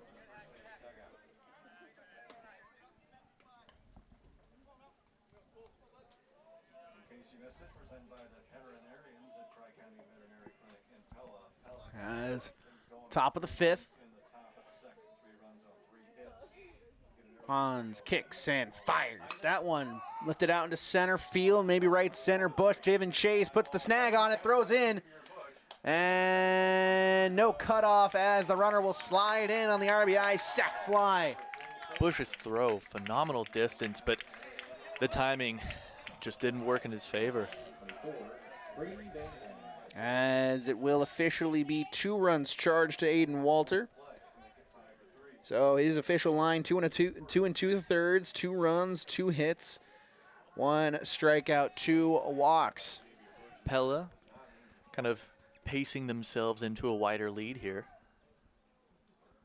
As the rain starts to fall yet again. A little bit lighter than last time, but rain is rain, and it's not. Well said. Rain is rain, and it is not a baseball-friendly weather, as that one hits off, I think, the wire and takes a weird trajectory. Looked like it, yeah. Yeah, the wire holding up the netting in front of us. As to me, it seems as though the Norwalk faithful have chosen to continue to ignore some of the signage in front of the nets. It says do not stand next to netting. Plenty of chairs sitting right there. You know, they're excited for the game. To be fair, it How says couldn't you be? to be fair, it says do not stand next to netting. It doesn't say not to sit next to the netting. I see what you did there. Yep. As that one will kick away from Schmidt, and runner takes a round. Noticing a little bit of maybe fatigue from Riley Schmidt. Yeah, you can see it. Yeah, that walk back was a little bit slow.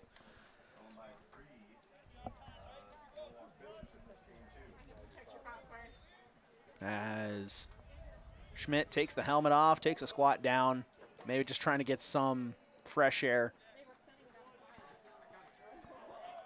As it's brutal to catch one game of baseball, having to do it back-to-back in a doubleheader cannot be any fun at all. As this one also skips away.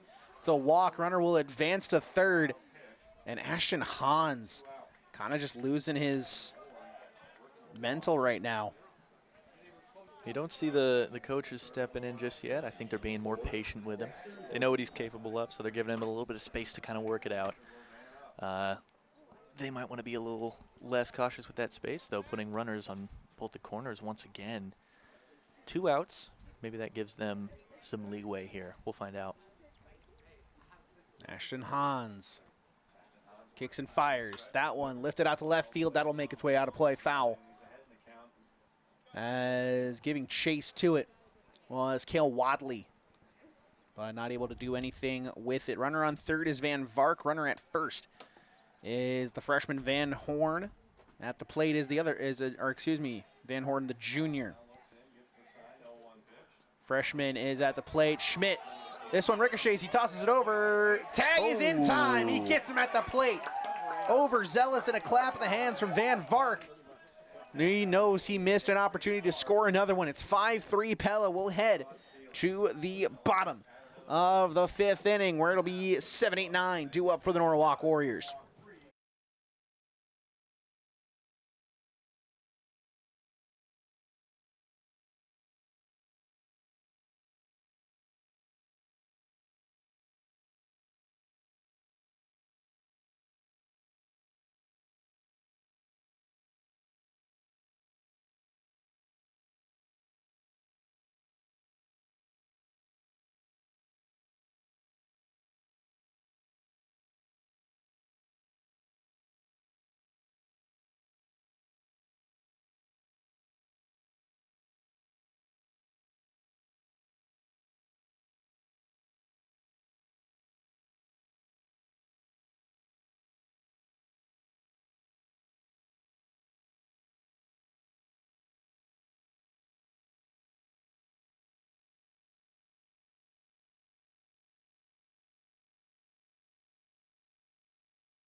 As we return, a first pitch strike is in there to Xavier Bush.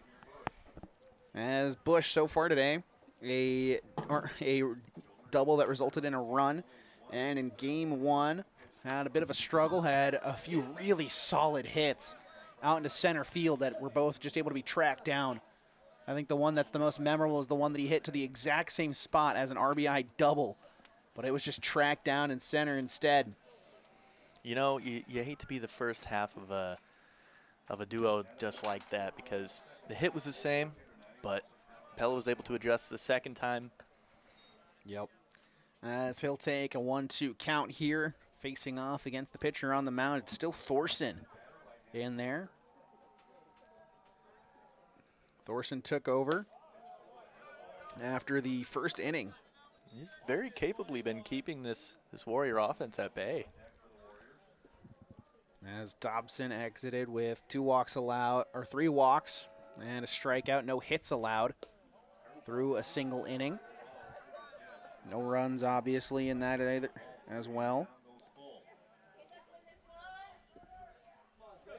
I think the reason he was pulled so early is maybe the concern with those walks and didn't want to give Norwalk free runs. That one's crushed, left field and deep. Back, back, back! That one's over the wall. It's not a home run, but it's a ground rule double. Hands came up. As that one Hoekstra nearly was the first home run hit by a Norwalk Warrior at the new stadium. Nearly. And he adds his name to the list of players that have almost hit a home run. He adds his name to the list of Colton Moore, Riley Schmidt, Owen Siemens, and Kingston Lamb. So now that adds Xavier Bush to the list. That is 5 of the 9 regular starters in Norwalk's lineup that have nearly hit a home run at home. Well, it does kind of play to the safety of a turf field. I mean, at that point, the ball going out that far is going to bounce high, and that puts the runner at second with no chance of advancement. And I think it worked well in this situation, but in other games that might make a difference. So, you know, those more shallow, almost home run shots are going to play differently on this sort of field.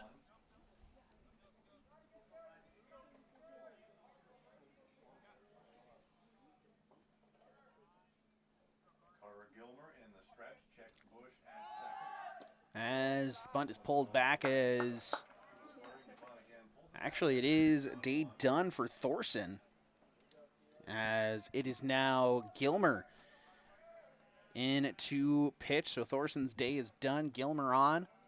I believe Gilmer will start this inning. So that one will bounce off the mask of the catcher behind the plate, Loven.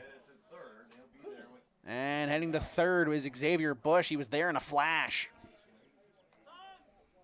As Gilmer will take a look. Gilmer, take a look at his statistics. We're waiting on a new baseball for the new pitcher. As again, it is a 5-3 ball game now. Pella has just been very slowly chipping away at that lead.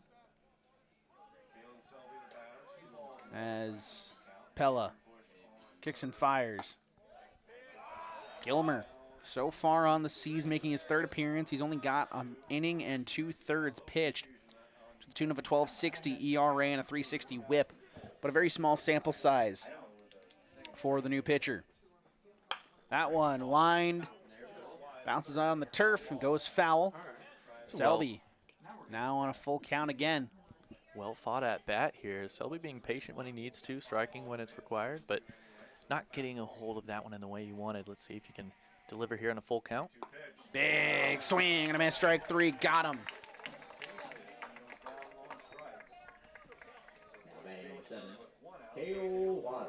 As up steps Cale Wadley. He has come to the plate twice. He has reached twice. He has an RBI and a run scored.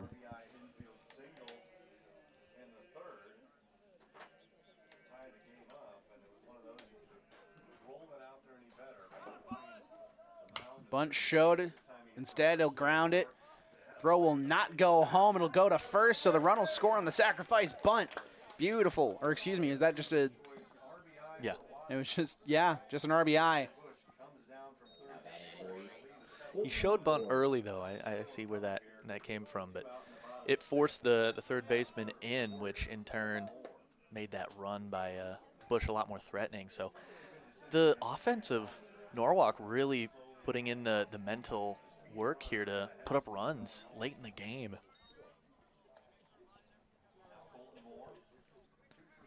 But now we're working with clear bases and a 1-0 count.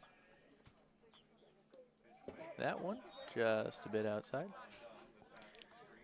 Major League fans here. As Thorson's line would have been 3 innings, 3 runs, 5 hits, 3 strikeouts, 2 walks. As he makes way for Gilmer. That one bounces and gets away. So it's now 3-0 to the speedy Colton Moore. I don't think I want his speed on the base paths, especially with Ashton Hans and Riley Schmidt due up next. As that one strike in there, 3-1. Close to the middle there. I think he knew that bat wasn't coming off the shoulders. Our engineer Gary begging to let Colton Moore swing the bat on a 3-0. He's been doing it all year. Quickly earning himself a full count here. That one lifted high, giving chase, right field, snag. So Colton Moore will fly out to right to put an end to things here in the bottom half of the 5th. We'll go to the top half of the 6th. 9-1-2 due up for the Pella Dutch. They lead 5-4. Norwalk just keeping it this close as a 1-run deficit.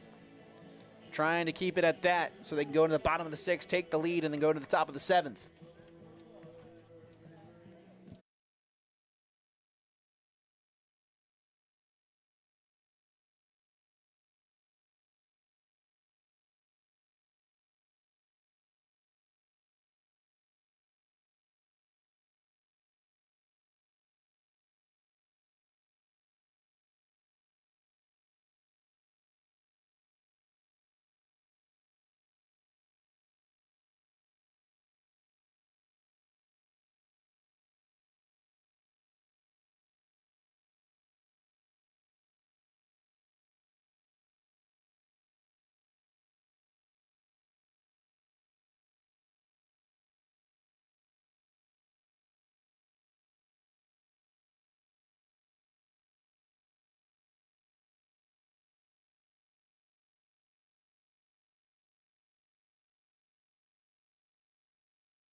As we return, the catcher Dexter Lovan, or Lovan, whichever one you prefer, is up at the plate. As Ashton Hans will retake the mound. Kenyon Wright has now taken over second base. He took over as Ashton Hans came in. So the DH has been burned. As it's a 1-0 count now. As Lovan was at the plate when the runner was caught out. Van Vark it was. As this one's drilled out to left. Wadley giving chase. Puts the squeeze on it. Great job. Great reaction time from Cale Wadley. Brings up the top of the order.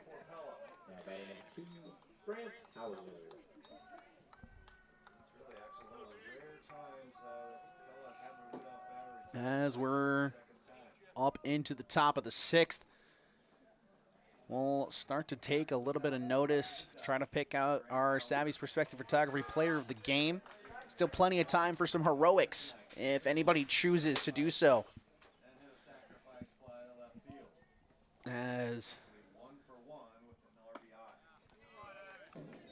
Hauser steps in, 1 for 1 on the day. He has only had one AB, which is said the same story as Dobson. That pitch breaking up the even count. Same can be said for Thorson as well. It's been a very interesting day for the Pella Dutch, Game 1 and Game 2. As Norwalk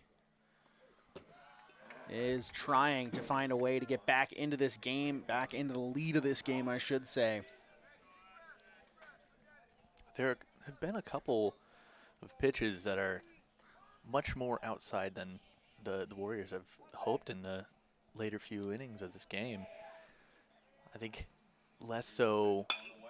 Ooh. Ripped and over the head of Colton Moore, who leaped to try and snag it. Cale Wadley has it. He's going to throw in. This has a shot. Kenyon Wright can't get the tag in there. Didn't look to be there. Nope. Safe at second. So a sliding double for Grant Hauser with 1 out, and that brings up a very dangerous hitter in Hoekstra. He doubled his last time up. Pella here looking to capitalize here and really kind of seal this game up if possible. As top of the 6th. Just trying to get a dry ball out there to Ashton Hans. He doesn't like the ball. He was tossed either. So he's trying desperately just to get a baseball that's just dry. So again, especially with a man that relies so heavily on the breaking stuff, you would prefer a baseball that's not slippery. As Hans now up against probably one of, if not the most dangerous hitter in the Pella lineup, finds the strike zone, and that dry baseball working to treat already. It was very close, kind of warming up the audience here. You can feel the tension kind of building as we get closer and closer to the end of this game with such a narrow score difference.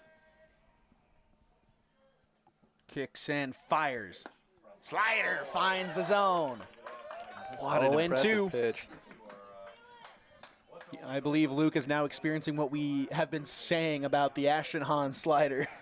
You know, firsthand, I can say it is very, very impressive. That one nearly catches the zone again. He knows he's kind of hesitant to swing on the outside, so maybe those pitches are a reflection of that, and he could change it up here on this last one. He'll step off. Wants a new call. Hans toes the first base side of the rubber. Call off kind of signals that he's looking for that third strike. We can see if he gets it here. Does not want to extend this at bat. Kicks and fires. That one grounded at the plate. That'll run foul. So it's a 1-2 count yet again. And Hans wants to have a conversation. I think that's what he was beckoning for earlier. As now he'll have the communication with Schmidt. This is a very key part of this ball game. Hans wants to get out of the inning without allowing any damage, give the Norwalk offense a chance to tie this game up or to take the lead in the bottom half. Hans delivers. That one checked swing, fouls it off. And just battling against the one player on this Pella Dutch team who leads in terms of hits by 7. At least heading into today, he was very, very dominant in terms of a relative comparison to the rest of the lineup. So I think this is where he wants to stand out. This is where he wants that moment. And I think this is kind of the situation he's prepared himself for during practice. Hans can't get the slider to break as much as he wants. Back pick attempt. That'll kick away. As maybe a little bit of a chirp opportunity for some fans as it was Hauser at second. They kind of knocked the ball away from Colton Moore as he was trying to pick it up and get it back to the pitcher. Maybe trying to get a little bit of extra drops of water, and that might be why as the slider slips out of his hand. As Hauser now takes third on the wild pitch, so now a runner 90 feet away with 1 out. As the full count. Trying to find a way to get out of the AB without allowing a run to come across the score. This one poked out to right field, and that will get down in front of Wadley, who stumbles, and it gets past him. This could be a triple. As rounding second, heading to third, Moore throws through and is safe. It's an RBI triple for Hoekstra. That being his third triple on the season, continuing that lead in terms of his stat line is really loving this. As I think Hans wants just another new baseball, and it's been a struggle, especially for someone who relies on the breaking pitch so much, especially on a night as wet as this.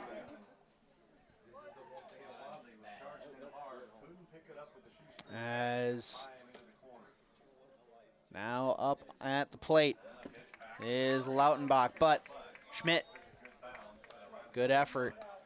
I think he's just kind of trying to conserve energy for the ones with a runner in scoring position, or at least a runner at third. Takes the mask off again, and then hooks it into position. Hoekstra, just 90 feet away. The situation has not changed. It's just a runner that's come across the score. Big swing and a miss there.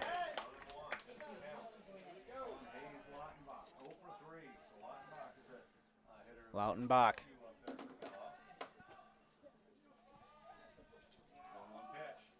Big cut. Tried to hold up on it, but bit of a sword there. Hans 1-2. Hans is catching Lautenbach getting ahead of himself. I think he knows that this can be decided by one pitch, so he's trying to make sure that that pitch is exactly where he wants it.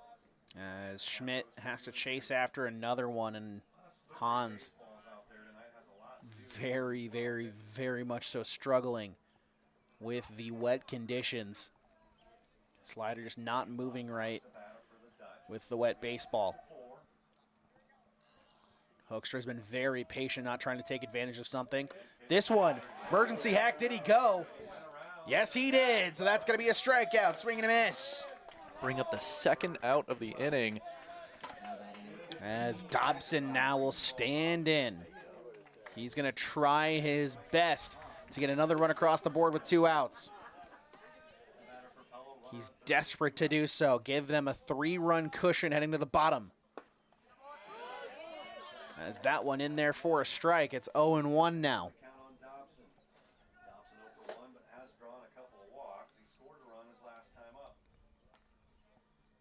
Kicks and fires. That one runs just outside.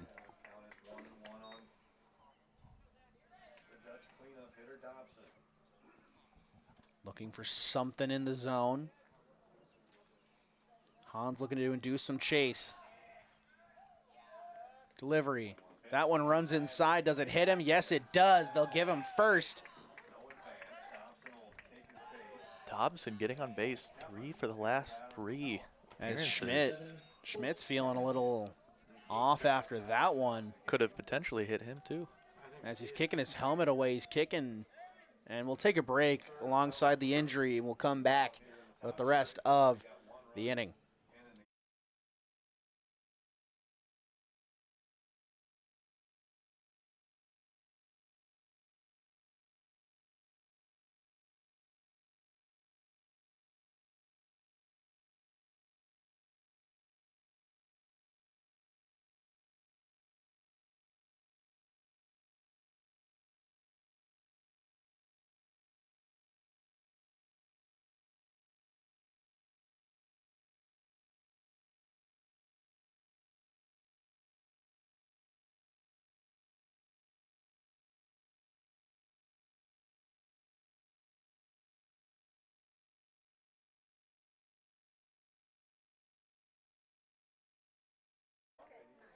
As we return, courtesy runner comes on for the Dutch. That one belongs to Harry Lowry coming on. He belongs to Dobson over at first. As it's a 1-0 count here. Schmidt showing some frustration and some discomfort. Coach comes out and makes sure his catcher's okay. Shows bunt here. Schmidt ready. Runner goes, throw down to second, gets away and into the outfield, and the run will come across to score. Hoekstra advances, brings the runner all the way over to third. Kind of a refill of those bases and widens this lead even further. The field is shiny. As it might Glasses, be potentially. some sunglasses out in the field as something shining out towards second. As it could be just sunglasses that are catching the light. As this one will run outside, Schmidt quick on it, quick to retrieve it. As a 7-4 ball game now. As Norwalk trying to find something as umpires finally notice it. And they are Colton Moore's sunglasses that came off his head trying to field that throw down on the pickoff attempt. You know, leaving it all out on the field, right? As a runner 90 feet away again. Hans in the same position. This one will run away. And the runner will go all the way down. And Hans' day might be done on the mound after the 4-pitch walk. As Van Vark will step up to the plate. As coach looking at Schmidt again just to make sure he's okay. Yeah, quite a few of these balls have been missing, and missing by a lot. The pitchers that are there are very, very well placed, but some control here is potentially costing the Warriors an advantage, but hopefully looking to correct that very soon. As we'll take a break alongside as a new pitcher and a new catcher enter the game.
As we return, Benton Bruner will check into the game to pitch on the mound, and in comes the catcher from the bullpen that helped warm him up, Jackson Howe. So a new catcher and a new pitcher. As a strike is chucked in there by Bruner to Van Vark. Bruner so far this season has been the ace reliever of the staff. His 9th appearance on the season, 14 2/3 innings pitched. A 243 batting average against a 286 ERA and a 150 whip as this one grounded and foul down the first base line. And it's an 0-2 count here to the right fielder. He's placed into play just a little bit weaker, but that contact is kind of what Norwalk's looking for. They want to put it in play so they can turn a couple outs here. They only need one to close out this inning, and with hopes of switching their pitcher and catcher, their goal is to just escape this as soon as possible. As this one poked high but out of play in foul territory. As Benton Bruner, the lanky right-hander, takes over for another lanky right-hander in Ashton Hans. Hans exits the game, having gone an inning and a third, or 2/3.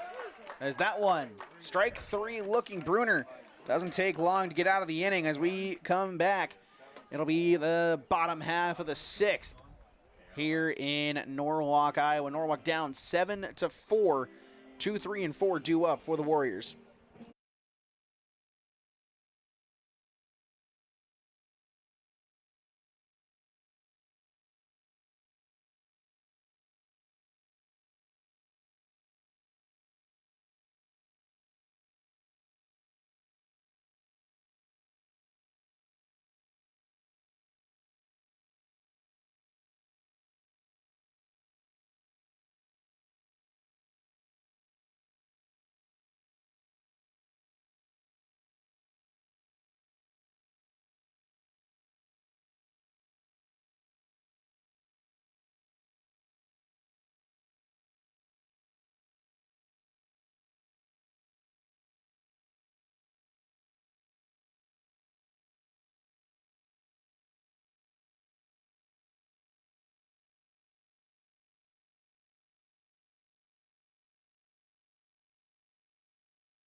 as we return.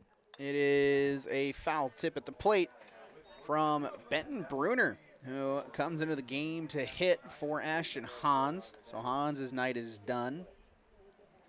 Idealistically here, making a strong move in the favor of Norwalk here on both ends of the ball. As waiting on deck is Jackson Howe as well. As it is still going to be Gilmer on the mound in this bottom half of the sixth. It's 7-4. Norwalk has a little bit of work to do if they want to get back in this before the seventh inning.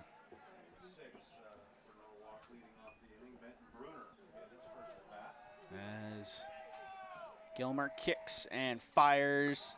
That one misses the zone. 3-1 now.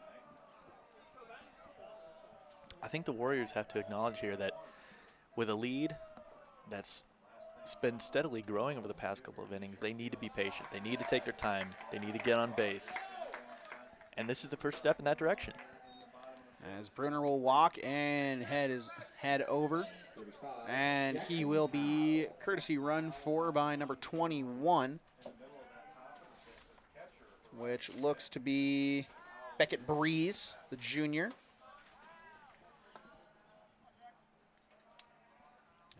As Jackson Howe stands in.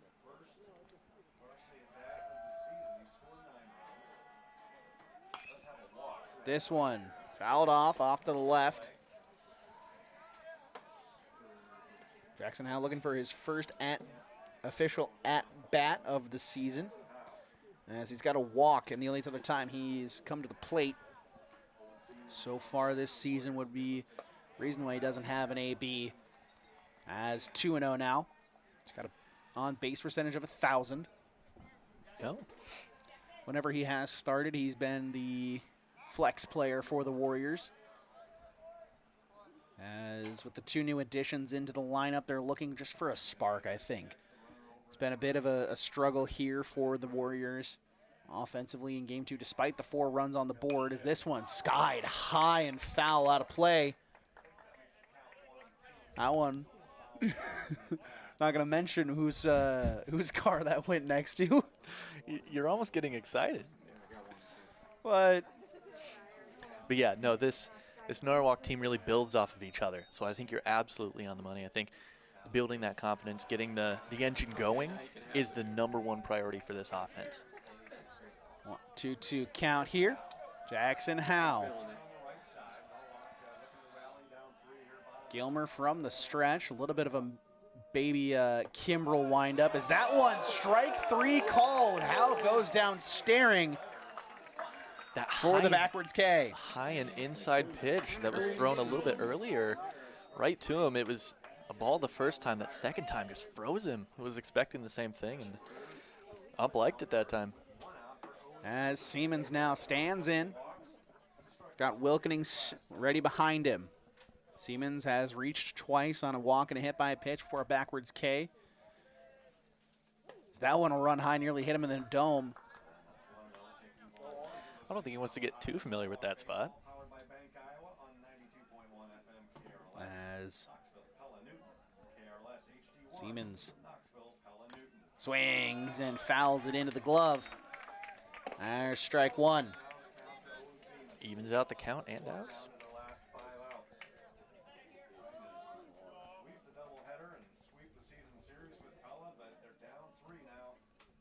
Here's the delivery. That one finds the zone on 1 and 2.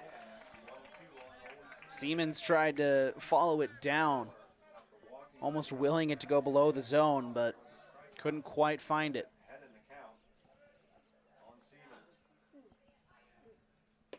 That one will find its way into the turf. 2 and 2. The corners here are definitely in play. This is a lot more interesting in terms of what these pitchers decide to throw late in the game. We're going to see if the zone could make a difference. That one a little inside. Yep, bringing it to a full count. Nearly hits him. 1 out, bottom of the 6th. Siemens has a backwards K so far on the day, looking to avoid a second. That one runs outside, and that's a walk. So it's now 2-on with an out. That brings the tying run to the plate. It does indeed. See what he can do here. Brady Wilkening, Kenyon Wright stands behind him. Hopefully wanting to get Kenyon Wright to the plate. He's been the hottest Norwalk hitter outside of Kingston Lamb. This one grounded back up the middle, nearly snagged, but instead it's kicked away from the shortstop. They're going to send the runner. Siemens is not going to run, but it'll be number 21, Beckett Breeze, to cross home plate. And it's an RBI single. Breeze closing this lead. It's getting closer and closer. 7-5. A little bit of nerves on the Dutch side. Kenyon Wright stands in. I think that bobble might have been a result of a longer day, this being the second game of a doubleheader. Gilmer lifts the leg, fires. This one runs outside. 1-0. As clouds off to our right, just breaking a bit to allow just a couple shades of the sunset break through. As yes, at 9 o'clock, the sun is still setting in Iowa. As 2-0 count here to Kenyon Wright. Xavier Bush waits on deck. Bush has had himself an incredible day. That one finds the zone, 2-1. Yeah, Wright kind of moving inwards on that pitch and then deciding against it. Sets. Checks the runner. And again, before firing to home. Fouled off.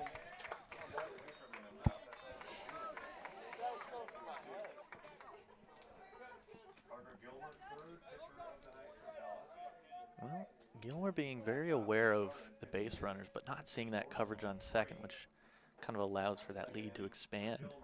That one runs into the dirt. The count is full for Kenyon Wright. Wright needs to find something. If nothing else, he needs to find something he can stare at in the dirt to load these bases. Placement matters here in terms of this hit. And that one he will stare at in the dirt. And it's bases loaded for the Norwalk Warriors with one away and Xavier Bush coming up to the plate. And there's going to be a meeting on the mound as this could be day done for Gilmer. A lot of nerves building here. We're in a situation where one pitch could end the inning and one pitch could take the lead. As it will be. Gilmer's day is done. As they're going to go to a new pitcher on the mound. It looks like it'll be Van Horn. We'll get the shout here, the junior. And we will take a break. While we do that, let's take a moment to thank our sponsor one more time before we name our player of the game. Blink and you'll miss it. Don't let your best moments disappear. Savvy's Perspective Photography captures the moments you'll want to hold on to forever. Find them on Facebook at Savvy's Perspective Photography or on Instagram at savvys.perspective.photography. Based in Ankeny and serving the surrounding areas, new clients use code SAVVY30 for 30% off your first session. That's SAVVY30. Savvy's Perspective Photography, sports, portraits, and beyond.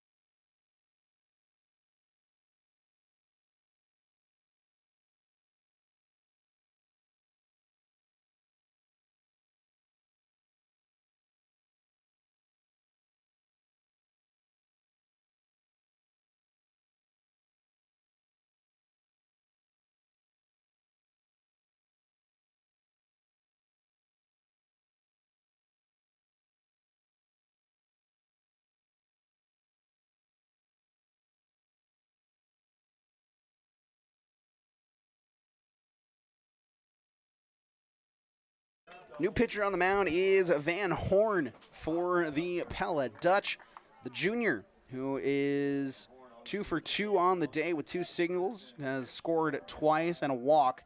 Now takes to the mound as stepping up to the plate, Xavier Bush, and this one plunks him.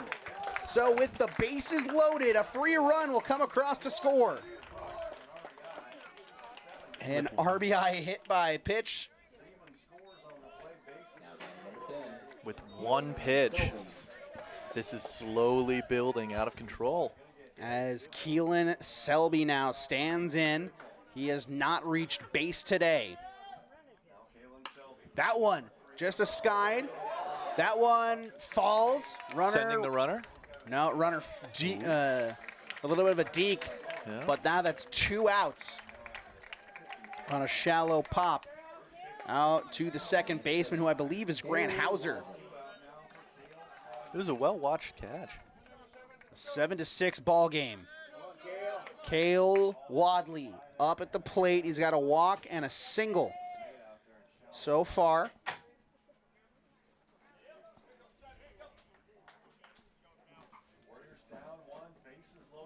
That one in the dirt. Can't afford to lose this batter to a full count walk. Can't afford to lose him to a walk, period.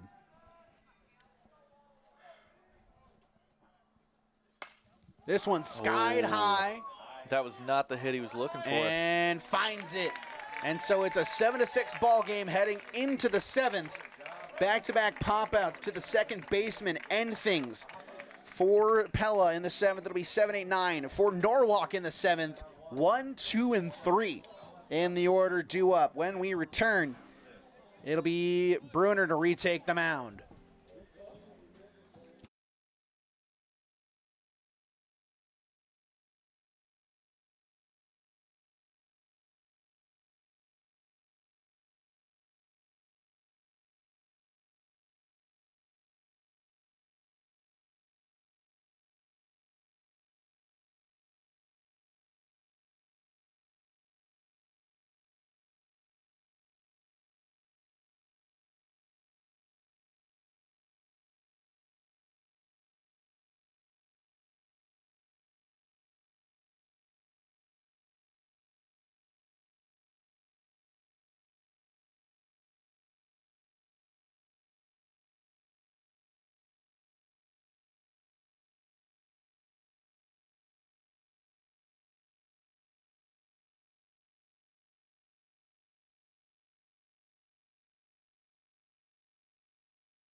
As we return, Thorson now stands in, faces off against Benton Bruner. Bruner got the backwards K to start his outing. He's sitting at a 1/3 of an inning.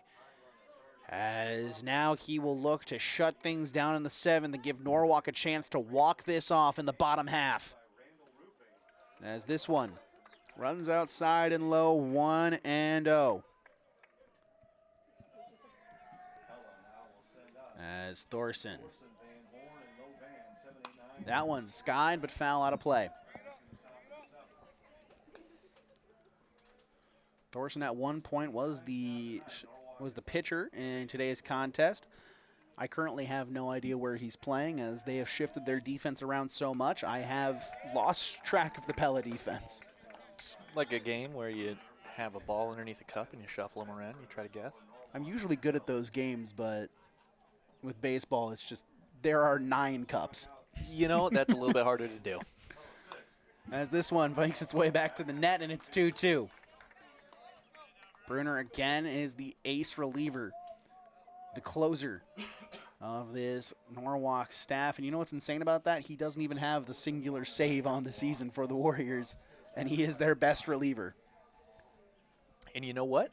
This is that one, a beautiful curve. Swing and a strike 3. Got him. With that exact opportunity. And look what he does with it. Absolutely. And now Van Horn stands in. Back-to-back Ks going into the end of last inning.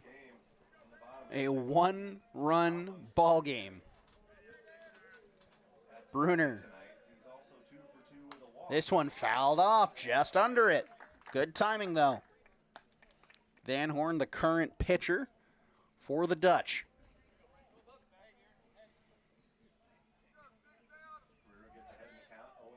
Here's the delivery. Good curve. Doesn't catch the zone.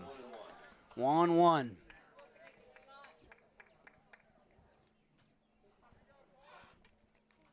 Bruner. That one lifted out to right field. Wilkening has a beat on it. Snags it for out number 2. 2 quick outs. And it's the freshman, Loven. As the Pella Dutch are quickly losing air here.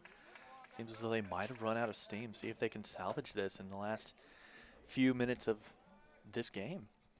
Bruner looking to finish off a suffocating performance ever since he's entered the game. That one lifted out to right center, and that'll fall in left center, excuse me. There's a hit, and the freshman has delivered again. Has a 2-run single already in today's contest. That hit right there makes him 2 for 4 on the day. And we'll have a courtesy runner, looks like number 12. Well, check into the game for them, as that is Riker Jones, the sophomore.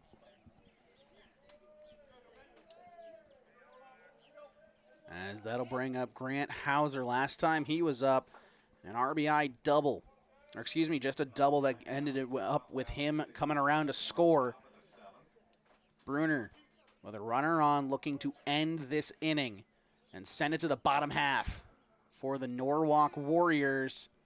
That one finds the zone, a good curve. 0-1. I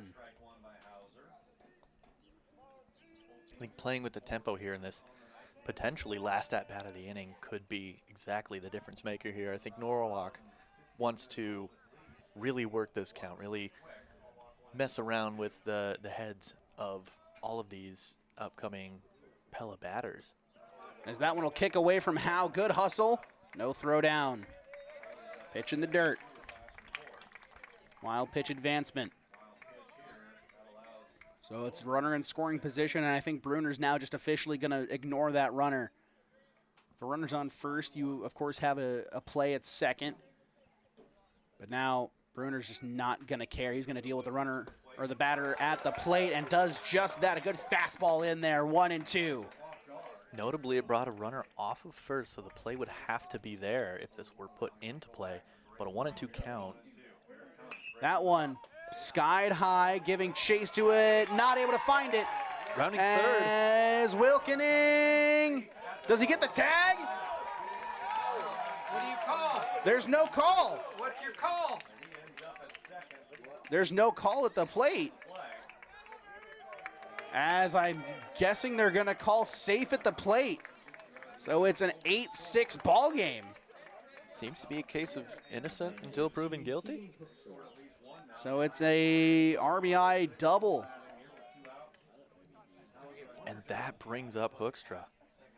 And now Hoekstra's in. As this one bobbled by Howe. As that one a close play at the plate. As Jackson Howe, a good throw by Wilkening. Just not enough.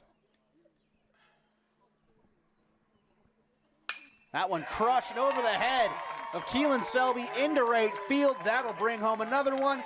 And Hoekstra bites again as this one, he's running for third and he'll have it. Standing up.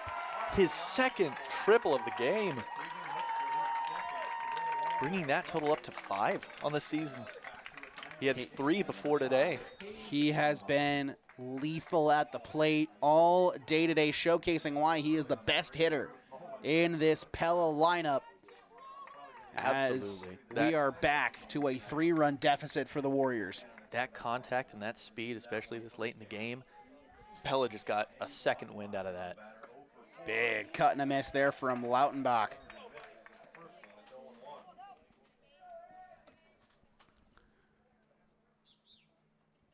As Bruner gets the sign. That one grounded third. Siemens over, bounce, it's in time. So it's 2 more runs that come across, and it's a 9-6 ball game. Norwalk has 4 runs that they need to put on the board to win this ball game in the bottom of the 7th. When we come back, top of the order, 1, 2, and 3 due up for the Warriors.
As we come back, Colton Moore will come to the plate, rocking a 2-for-4 day, an RBI and a stolen base.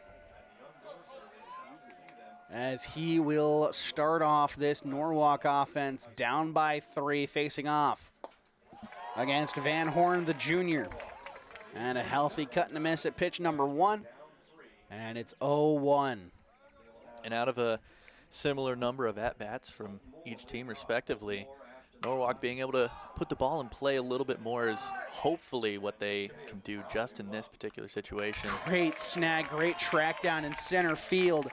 That is Mr. Paxton out there, who manages to put the first out of the inning away after the shortstop kind of gave up on it and made it his problem, as I believe the shortstop is going to be Thorson out there. So we figured out the mystery of Thorson's position is that an ugly swing. My Bruner, it's Bruner and Howe due up. Bruner walked and came around to score his first time up.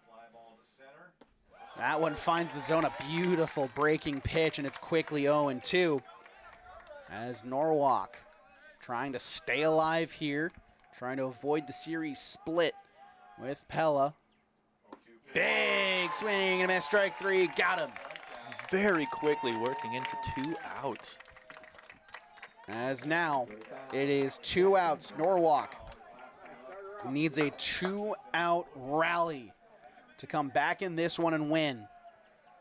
Do they have it in them? Strike 1 on a fastball. It's certainly possible, but looking a little bit grim for the Warriors here.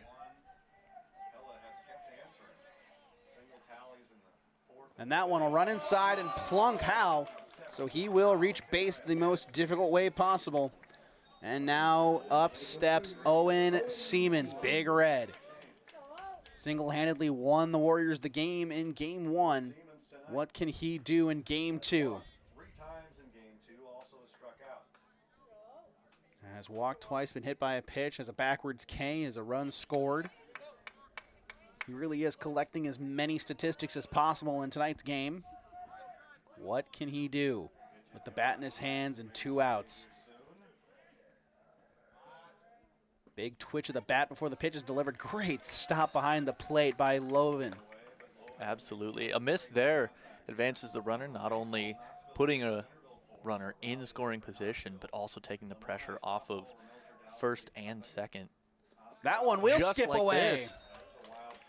And as we were saying, now the pressure's off, and they can safely have a play a little bit closer to second base for the Warriors here. If they were to get the runner to first, it's a much safer space for that. Though, with 2 outs, there's no guarantees.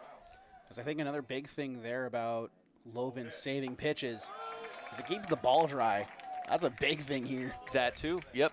Pitchers are going to get more wild the more they get past, which kind of snowballs in this circumstance. Noah Fagan standing on second, or well, just off of it with his lead. That one finds the zone, 2-2.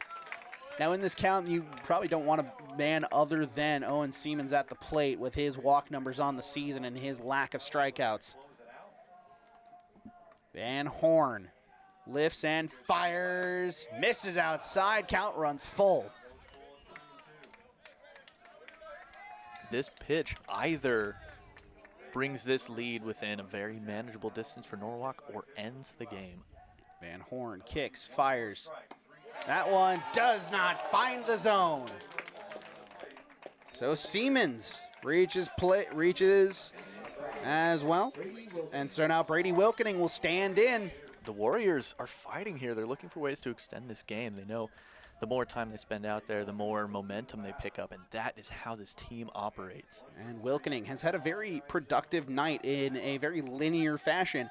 Strikeout first at bat, fly out second. This one has a beat on it, snags it. That's the ball game. And that will result in a series split here in the doubleheader. Norwalk takes game 1, 6-2. Pella takes game 2, 9-6.